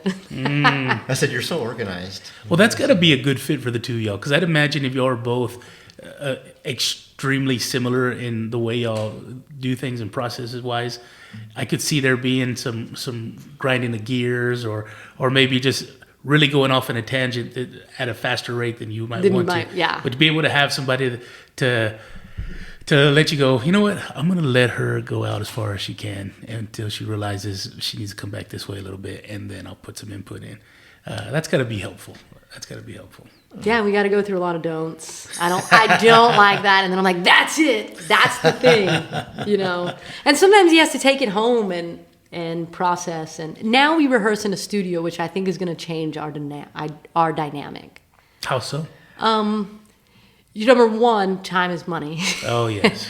But there's that, but it's like you show up and you're prepared. We've spent the funds that we've earned playing shows. Oh, I got you. And this is the time that we need to rehearse. There's no like, are you hungry? Yeah, let me use the restroom. Let me pet the cats for, 45 minutes. And let's go. Let me go see what your wife is sewing. Yeah, and there's no distractions. Yeah. It's That's 2 hours about distractions. of music. So you almost have to come with it almost 99% there. Preconceived because, yeah. Because like you said, it's not a cheap thing to do. So yeah. I mean, yeah, I could imagine you'd have to work out some things, but the meat and potatoes need to be there. And yes. I got yeah, you. and then we work on the sides. I got you. That's cool. and so we go in, and it's nice to go into a studio and rehearse because you have the sound. If we rehearse just us and it's just acoustic, you tend to want to sing louder. You get tired, Yeah. It's that the studio setting I think is going to change the dynamic of how we rehearse and how we're able to learn and evolve at a faster rate because we have to be focused. That's cool. And it's just like taking it that step up of like, we want to be better, right? How much better? And that's the goal, It's got to be a little scary too, I'd imagine. Yeah. Because I mean, I got a friend who paints. She's an artist. And it's like anytime you're dealing with somebody who is an artist, you're putting yourself out there. You're exposed to the world. And there's got to be, and I don't want to put any anxiety in y'all's head, but there's got to be a little bit of, are we ready to be doing this process yet? Have we gotten to where we need to be? That's band band business part too. Yeah, and that's, that's the whole deal. Like, we know if we step it up, like, are we prepared for that? And we have to really go back, to think of like our personal lives, the people in it, what that means for them, what it means for us. Because now you're saying if we're increasing shows because we need to sell merch, okay, that means we need to increase rehearsals. Yeah. How are we going to do these shows? Okay, how are we marketing? What's our social media tangent? We need people to come to the show, people that we don't know. See, and Hobbies like already tuned out. Band business, boo. And so as I say all these things, Hobbies like, yeah, whatever, man, whatever you think. Let's play the next one. I said, what do you think about that? What do you think of this chord? And we also, now I've learned, we don't do band business with instruments. We have to do like, hey, we have to have a band meeting, And that's like somebody has to wear the management hat. And so, and it's a pain. It really is, Yeah. Even when I'm like, hey, you got to call the drummer, like, do this, do that. It's like, It's like having two wives. One's at times. you don't know how the Mormons did it, right? That's what I see, and I'm like, really? Why would you want two wives? Oh no. So what do we get next? We got, I wrote this song a long time ago. And there's old YouTube videos with some of these songs. And I'm going to tune while we're talking. Now, I'm going to tell you, you need to go to YouTube and you need to subscribe to their page. Yes, Because please. it helps. And hell, subscribe to mine. Shit. Subscribe to everybody's. And what I would tell people, the marketing tactic is like, we're going to make music no matter what. It's going to be out there. But if you listen on YouTube, Spotify, there's this thing called Deezer. Whatever platform you make music on, we're making like 0.00001234210 cents. Yeah. So we're not getting rich doing this, but we would so appreciate it if you went to our website, went out and bought our music. There's links there. Stream it on YouTube. They pay really well. And just help us out in that route. Yeah. Tell your friends, tell your family. But if you really enjoy our music, come to a show. Yeah. You will have a great time. That we can assure you of. It'll be fun. Bring your friends. And it's going to be full of Alvarez's. Yeah. Yeah, if you're over 30, like most people who probably listening are, we get it. You want to be home early. You don't want to be out late. We accommodate those people because we are the same, But bring your friends. Yeah, we Have got a that couple outing. of shows. We got a couple of shows coming up. The album release is going to be June 4th. June You'll 4th? find that information on our website at www.thehazyblues.com. In case you didn't know. Yeah. And there's another show coming up June 25th, which will be down in Beeville. Okay. At Where y'all the- playing in Beeville? The Republic. Barbecue. Okay, Yeah, okay. we'll be They playing have a there. fun. We get to play their outdoor stage. So if you're in Beeville and you're listening, June 25th, we are stoked to rock that stage. That's cool. It's a big stage, That's and the next one is June 25th? the next one, the most important one, is June 4th. June 4th, you will get to see the Hazy Blues full band, drum, bass, guitars, And where's that the one gonna works. That's going to be at Alamo Beer Company downtown. be? Okay. By the cool bridge, the Okay. railroad tracks. They have great food. It's family friendly because bring your kids. It's north of downtown, right? Or just north? Hobby is the San Antonio man. I think it is. I think Yeah, it is. it's just east of downtown. Okay. On East. east of 281 from downtown. And So- it's called Alamo Beer Company. Beer Company. yeah. Okay. Yeah, so local beers, good food, family friendly. It's an outdoor concert, so if you are still worried about what's going on in the world, it's outdoors. Bring your mask, hand sanitizer. We'll get you fixed up. But come to the show. Bring your friends. Tip money. Bring your family. We'll have a little bit of merchandise for you to buy, and we're excited. But more than anything, if you don't put money in the tip jar or you don't buy any merchandise, just come to the show. Yeah. Even if you don't drink or eat, just come to the show. Yeah. It's more fun when we sing for people. That's cool. Yeah. But it's great. We love to put on shows. That's the fun part. It's stressful. Don't get me wrong. Background stressful. Sure, I bet it is. I bet it is. But the one is June 5th. June 4th. June 4th. Don't June listen 4th. to me. Listen to her. Please. Edit that out of this podcast now. June 4th. 4th. Alamo Beer Company. We are playing. Show starts at 6 p.m. and we'll be there till 9 I think p.m. most people don't listen to me on here anyway. They listen to everybody, the guests. They're like, Gabe's an idiot. I'm not listening to him. So come out. Bring your friends. Bring your family. Those people that you haven't seen in, a while because you've been busy. You've been working. Is dancing allowed at y'all shows? Always. Okay. Always dancing. Whether it's appropriate or not, it's up to you. We don't care. That sounds good. Yeah, dancing allowed. So just come to the show. Invite your friends. Those people you have, coworkers. Have a team gathering. Whatever you have to do to get out of the house, put it on the calendar. Buy an outfit. Get Make a date of vaccinated. it. Get vaccinated. We're opening different doors, but if you don't want to, you don't have to. And if you come We to the- support you. And if you come to the show, you'll get to hear this next song that Yeah. we're going to do. What's this one called? This song is called Torn, and I wrote it a long time ago. If I raise my hand into the air, that's my way of saying, holy shit, that's the other one I The like. other one I like. So the studio version's super cool. We went in, we created it, and I love it. It has a great feel. This is probably my second favorite song. But we'll give you a loungy version, right? Yeah. Think soft. I don't know what you're doing. We did rehearse. He looks like he's ready to ready hit to him out play. 100 miles an hour. soft lounge. He's in the same stance that Michael J. Fox was in Back in the Future, right at the end of the movie.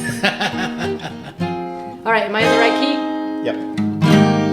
Yep. Okay, so a weird love song, if you want it to be.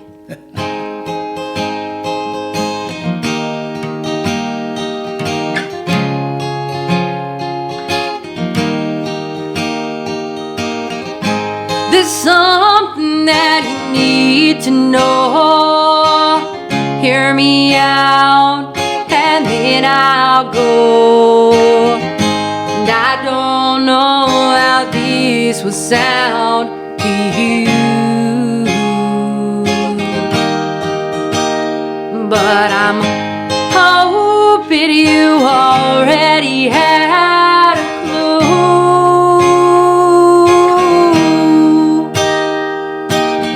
For some time now I've had to fight, keep these feelings buried inside, and this moment could change our life. So how do I say this to you? what you make me do. I'm torn between what's right and wrong, and caught between what's false and true. So how do I bring myself to say this to you?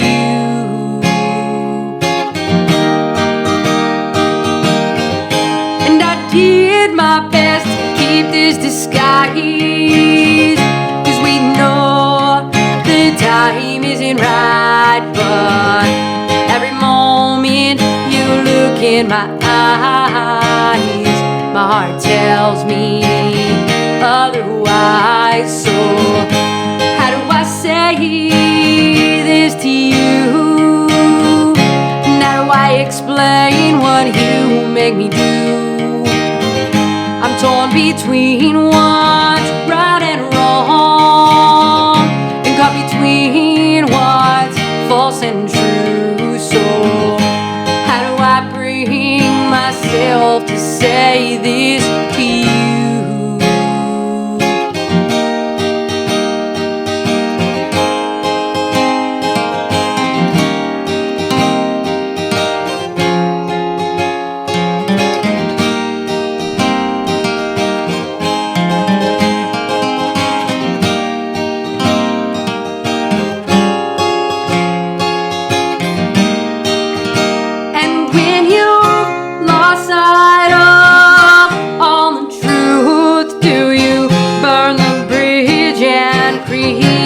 New, like fire burning out of control.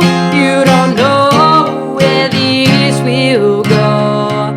Continue with the past or move forward with new. No matter the choice, somebody's gonna lose. So how do I say this to you? And how do I explain what you make me do?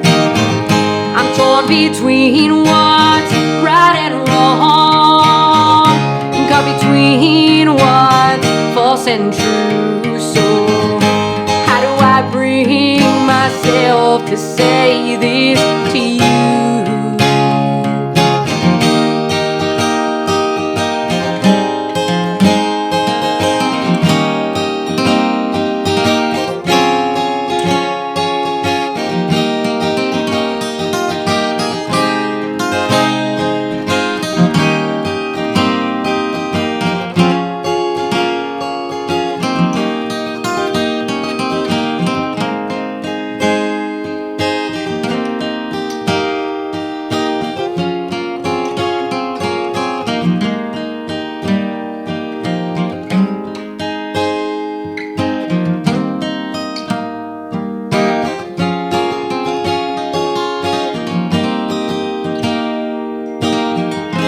How do I bring myself to say this to you?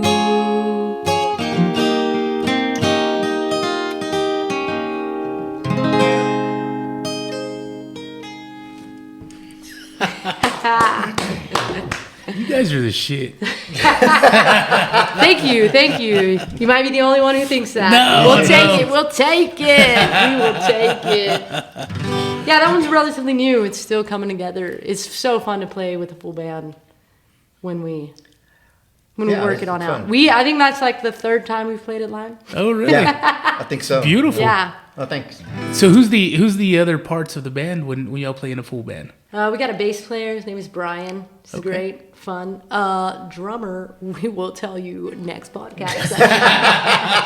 We got another guitarist. His name is Steve right now. So hopefully he'll stick it out with us. And then me and Hobby. That's cool. Yeah. So yeah, it's fun. It's work, but it's fun. And album 2 will be even better. I think we'll get through album 1. We've learned a lot from this first process. So Yeah. So the name of album 1 is just the Hazy Blues, or does it have a name? Or Rocky's favorites. Oh wait, what did you say? Here we yeah. go with who named the album now. Yeah, we thought about. I think it was something that Virginia mentioned was she said that maybe we should title the album Rocky's Favorites. That's cool. So after it'll be our released mascot. with an album title by June 4th. Yeah, we promise. We promise. We promise. So this is the second one. The first one, or these songs? These are all singles. We released the singles. And Oh, they will okay, all okay. You'll be able to buy the entire album soon. We went ahead and released them as singles because it was so long in the making. Yeah. And we didn't think, we are not professional musicians. and Yet, I'd imagine you're Yeah. pretty damn close though. So there's a technique, and everybody will tell you, and you can read a whole bunch of books about how you should market and release your music and everything you should do. But this was our first album, and we just wanted to make the music and let people hear it. So we released the singles, and we'll release it all as an album, so you can just click buy. It's like $9.99 or $6.99, whatever it is. That'll happen. Now they're all singles, so you can at least hear them. They're there. But we will release it as an album as whole. And, album 2 will be different. But for the longest time when we started this project, I just called it my little heart project, because it was like the album has to get made, regardless of marketing techniques and tactics and the best way and the worst way. And Pandemics. I'm always, Oh. I think as an artist of anything, whether you're doing a podcast or a painting or you're crafting, whatever, you're always going to say, I can be better. Yeah. The goal is to get it out. And that's what I learned at a music conference. Like, you're never going to believe it's ready. It's never, to you in your mind, you're never going to be like, that is the take. It was amazing and awesome, and I could never sing it again because that was perfect. Those moments, they aren't real. Yeah. They don't exist. They're made up in our mind. And that's something that I go into the studio. We'll go through and we'll lay down vocals. I think there was one time I went into the studio without Javi, and I was like, never again. I wasn't pleased. I don't know why. It just didn't work. And so we went back and recut it. But It was this song that we just oh, did. yeah, that's right. And so the album is what it is. I'm always getting better. I'm always growing. My voice is always getting better. So you may say the studio versions are great, and you may come out live and be like, wow, you sound way better live. Yeah, I've probably practiced more, and it's important. Hit the gym, water, singing every day makes a difference. Did she say hit the gin? Hit the That's gym. what I heard. Actually, Gym. Just a I gin think right there over might there. be some in the corner. So, just staying healthy, Yeah. singing every day, honing your craft. Those are all important things to do to sound, to be pleased with how you sound. Yeah. And each song came in a different time. Like he said, we were making this 2 years in the making. So it was a weird time for everybody. Yeah. The world was weird. So where I was when the album was made and where I am now, they're two different places. So if it And- sounds funny from the original cuts because you had a mask on. That's probably true. Yeah. So it's fun. If you come to a live show, I think we'll sound better. Yeah. Well, you listen to a lot of bands when they're young, and I guess as the years go by, they play the same songs, and the maturity level as far as I guess physically, you're whether it's your playing of the guitar or it's your vocals or just your thought processes and how you put how you layer the music and the sounds together, all that constantly evolves. So Yeah. it's interesting because I guess there's a point where you, like you said, you never hit that perfect song where you're like, there's nothing else to fix here. Because as you mature, I would imagine there's different things you want to do with songs that you recorded in the past. You go, I wasn't capable of doing X, Y, and Z back then, but I am now, and it would sound really Way amazing. better. And we have that option to think that for us, the sky's the limit because we're not in a box. This isn't, I'm not out there to please anybody, or there's no label saying do this or do that, or nobody's saying to do anything. They're they're like, what do you do? I'm like, we do whatever we want to do. Yeah. Because why not? This is it. I'm glad that you said that because I think so many people, especially nowadays, younger people, they're so comfortable with being put in a box. And the problem with being put in a box is you can't ever be anything outside of that box. And it's like if you allow yourself to not do that, the options are endless. And whether it's a something that you created that turns out good, it turns out bad, doesn't matter. It was something that you made, and and you weren't, you didn't have those chains on you that said, no, we can't do that. That's impossible. Yeah, that's how we manage it. When we talk to people musically. Let's do a D Yeah. or a C and then an E. Sometimes they Hobbies work. packing up his stuff right now. But that's important to us when we talk to other musicians or we go to studios or we're playing with people, because everybody wants to put a label on what type of music we do play. We don't know because everybody wants to put us in a certain genre. Yeah. and they say I've never been a fan of that. And I I've spoke to a studio, and we were thinking, I was like, this is a great studio, man, your stuff sounds great. They can always help you with demos, and it's thousands of dollars. But he's like, I don't really know what genre you fit, and it's best to kind of pick a route so we know where we go in regards to promotion and songwriting. I'm like, that doesn't sound like something that I want to do, and it may work out, but for me, I'm like, why not bring a rock drummer? Yeah. Who knows? How do I know that the rock drummer is not always just loves rock? That's the style he plays, but he can also play jazz or country or whatever. The sky's the limit for us. I mean, Hobby just put an ad out for an accordion player. I'd love to find an accordion. If there's an accordion player out there, please contact the Hazy Blues at thehazyblues.com. I think Flacco Jimenez just had a birthday recently. He might be 89. I can't afford Flacco. Yeah. And at this point, I think Flacco's just doing what he's doing, if he's doing anything right now. I mean, I will be playing music when I'm 89 too. Yeah. Well, I mean, it's not a job, right? It's you. Yeah. You're a musician. So the soil, like I said, in my garden, it's gonna create songs. Yeah. Now, how pretty the garden looks of songs is up to me. I can have a garden full of weeds. Sometimes daisies are pretty; they're still a weed. The They're greenest nice. thing in my front yard are the clovers. So I thought you were gonna say the tires.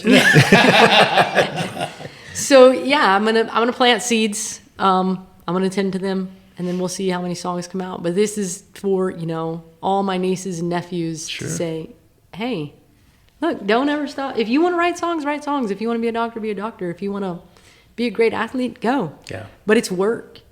And a lot of people are like, oh, you play music. I'm like, it's work. To do what we do, we put in a lot of time. Well, sitting here with A you and lot of watching you guys play, it's like, the vocals are great. Your guitar playing, both of you, it's great. And when you look at it, for the layman or for the bar owner that's hiring somebody for an hour slot or a 2-hour slot, they're looking at it and going, oh, look how easy it comes to him. Yeah. And it's like, no, this is years and years of working at it. And that's one thing that people don't understand.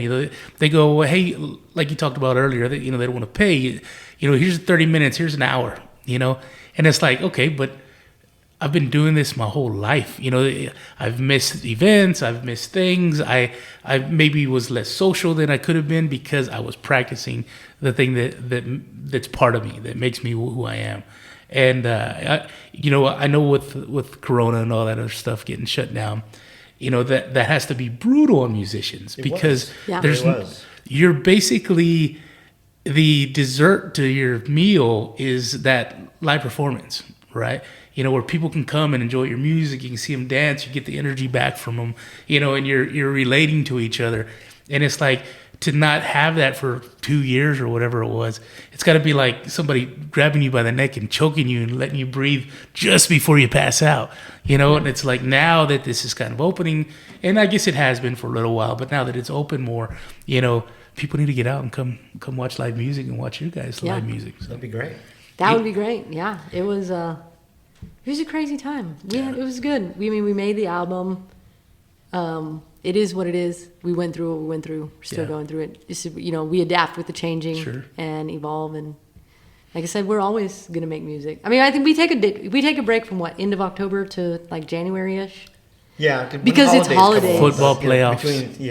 Wow, that's tough. I had to give up a lot of football games, and I'm a big NASCAR fan. Well, we would practice at his house, and so he has like TV on, and I don't have cable, so Hobby has like TV. Like, oh, you have the good stuff, I have like Hulu, Netflix. It's not like it's TV, but it's not like whoa fancy. Okay, so he's always said, I'm like, oh shoot, I missed the turnaround because I was, dude, check this out, And so that's that. We go to the distraction studio. that we're talking about. That's it. Yeah. Turn the TV off, but I don't want to. Yeah. And I thank God for your wife that your music's great, because she would go crazy. She's been so supportive. I mean, there's been times when we almost left guitars, and Brittany's like, "Hey guys, what's happening?" Yeah, we did a show once, and we were so pumped up afterwards. We went outside. We were standing by our cars, and my wife comes out and says, "Do y'all want to take your guitars home?" Like, oh yeah, those things. Oh yeah. So that's great that she's so supportive of you guys, and that has to help. That has to help when really does. everybody vibes, even the spouse. Yeah. And when all that's kind of coming together, and that's got to really help. Hence why I'm not dating. You're not missing anything, girlfriend. I love watching 90 Day Fiance, and I saw there's one girl in it. Y'all may have seen, I don't know, but she says, "I guess I'm going back in the dating pool, and I'm pretty sure there's pee in it." It's just hard. It's hard. Yeah. And I'm just so all in. Like, songs for me, once they have to be made, it's like it's the only thing.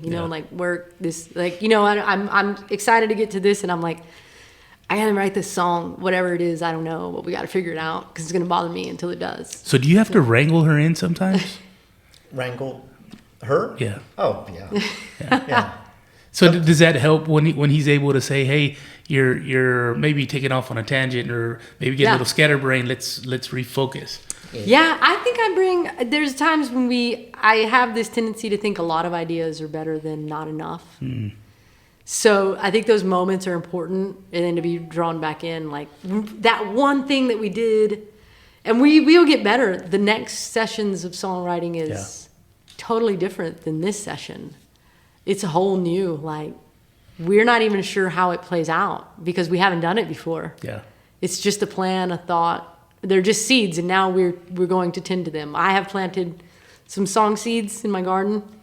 And now we gotta, I gotta do the watering. I gotta do, keep the dirt, add the fertilizer, the garden stuff that people do. I love that analogy of the garden. And so it's every day. If you've ever had a garden, it's work. I've killed everything I've tried. Yeah, if you like, to grow a plant, I'm like, what plant is this? How much water? How much sunlight? Why is it burning? What do I do? And so this thing that lives inside you is totally different. Like. Yeah. I think we have another song in the making right now. So there's a lot of them. There's a whole bag full of song lines that even from the past that my brother had given me, and continue. So which brother is this? Because I want to know which Jay. one. Okay, Jay's the Sean artist. Wants to be in the studio to bring energy. Sean, I know that Sean's idea of how the studio how he envisions the studio session like a party, and he gets to be like, cut, that was the tech, that's he's the his guy mind. that pushes the button. Like, that's his take on it, like that's awesome. On studio, when the studio is fun, but it's actually kind of, it's business. Yeah, and you have to like, are you thinking? And if you're not honed in, you're like, well, now we got to come back tomorrow. It's not like I'm made of money. Yeah, Hobby thinks I am. Yeah.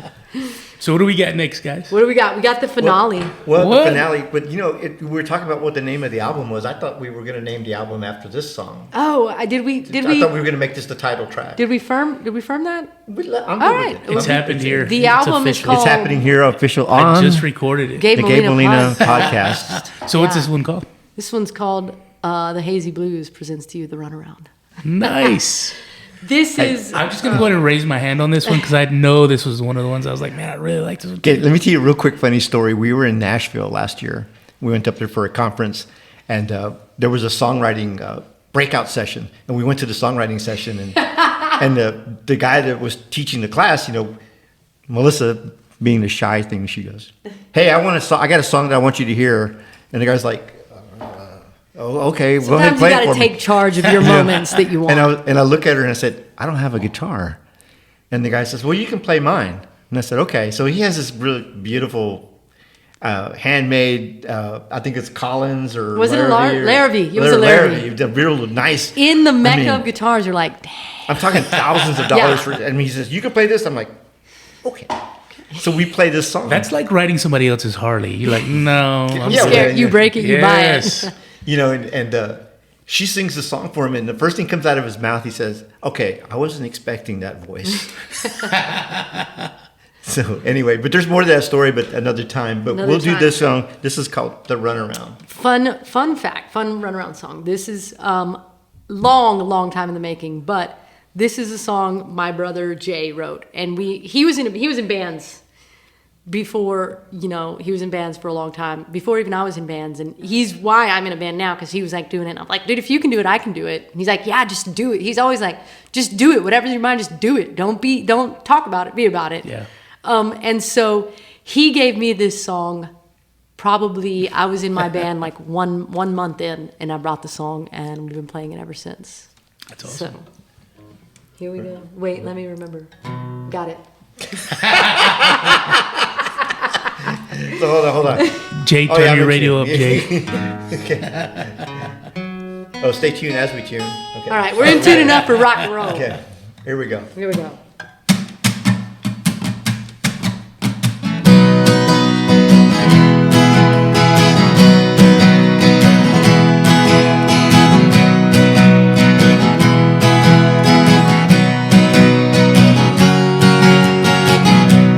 Seems like yesterday that I first took a glimpse of you, and I was wrapped around your finger before I ever knew where the time would take us. But here we are today. You keep running off, baby, but I just want you to stay. But baby, give me the runaround. Somehow it wears me out. No, I've gotta stand my ground. Please just hear me out. Baby, give me the runaround. Just let me rest a while. I'd rather have to chase you down than never have seen you smile. And I can see it in your eyes that you got your own plan. You think you got me figured out, but you don't understand. Well, baby, I'm just not ready, and I can't let you in. My heart has been broken, and I want you to make it mend. But baby, give me the runaround. Somehow it wears me out. No, I gotta stand my ground. Please just hear me out. Baby, give me the runaround. Just let me rest a while. I'd rather have to chase you down than never have seen you smile. You look just like an angel sleeping that night. Let me hold you one more time, 'cause it feels so right. Won't be long now, you'll be gone now. Just know I love you all along. But baby, give me the runaround. Somehow it wears me out. No, I gotta stand my ground. Please just hear me out. Baby, give me the runaround. Just let me rest a while. I'd rather have to chase you down than I never have seen you smile. I'd rather have to chase you down than I never have seen you smile.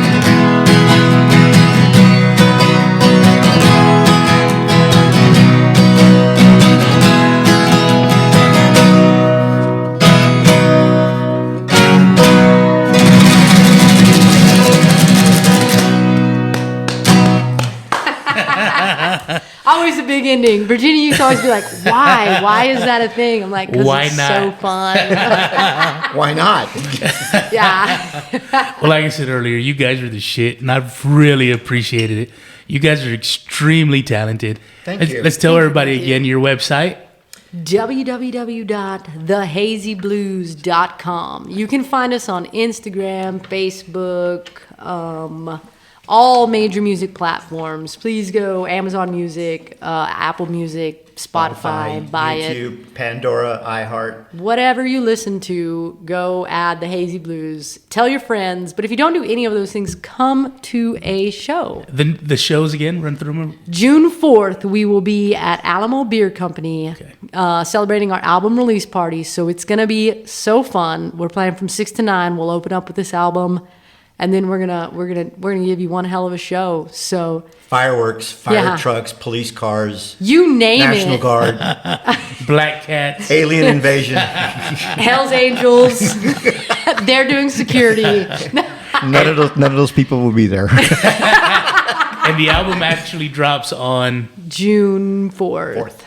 Well, I appreciate you guys' time. We appreciate you having us. Thank you so much. This has been so much fun. And when I talked to you about it earlier, I was like, oh, let's do something a little different. Let's do a little mini concert. Yeah. And then of course you guys made life easy on me. I just sit here and jam out. That's all I did.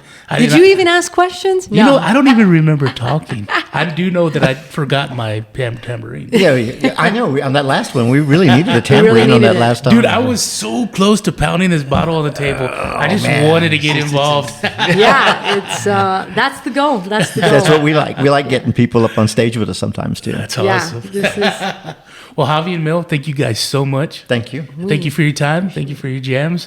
And I can't wait to hear the rest of the album. album 2. We'll come back. We'll drop it all at once. We'll do it differently, but come to shows. They'll keep evolving. We'll keep growing. We'll go check out Hobbies shoot. I mean, that'll be thing. awesome. Yeah. I'm definitely see you out at the Alamo, and not at the Alamo, but the Alamo Beer. Oh, my dad could give you a tour of the Alamo. When he retires, he's going to work there. But if you are going to the Alamo, take him. If your dad's going anywhere, I'm going with you, Dad. All right. Yeah. Yeah. It'll be a fun time. It's great. We have lots of thank yous to our family and friends who always support us. So thank you. Today is my cousin's birthday. Happy birthday, Farmer Joe. Happy birthday, Farmer Joe. Borrego Farms saved my life. Best cousin ever. Oh, and a little plug. If you want, any of your listeners want to be a Hazy Head, when you go to our website, you can sign up for our mailing list, and you will automatically be listed as a Hazy Head. Awesome. Yeah, it's a great honor. We might get you pins for Fiesta next year. and I guess when you sign up, you get a newsletter, you get dates, Yes, and you get the mailings and You get to see updates on pictures on of what us. we're doing. Yeah. Okay, that's cool. That's awesome. Well, go So check them out. become a Hazy Head. It's fun. HazyBlues.com. HazyBlues.com. The Hazy Blues. The HazyBlues.com. That's right. Nobody says Beatles.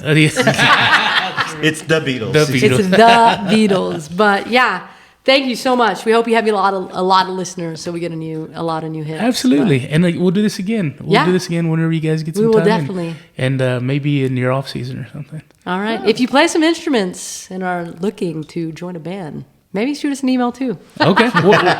On the website. Yeah, you can email us to the website, thehazyblues@gmail.com. It's all there. Okay. Whatever. We're never not looking for musicians for Awesome. whatever reason. And you may need an accordion player soon. Yeah, we will. There's no may. Yeah. Okay. We will. We are bringing that to life. We speak life into what we want. Javi wants an accordion player. My bandmate wants an accordion player. He's getting an accordion player. Dang him. That's how it's going down. If somebody can get a hold of Flaco, Yeah. tell them to go to thehazyblues.com. .com. Yeah, we'll drive to him. I'm not sure if he's still driving, but we'll drive to him. I'll drive Miss Daisy. Yeah. Well, thank you guys so much. And thanks everybody for listening. All right.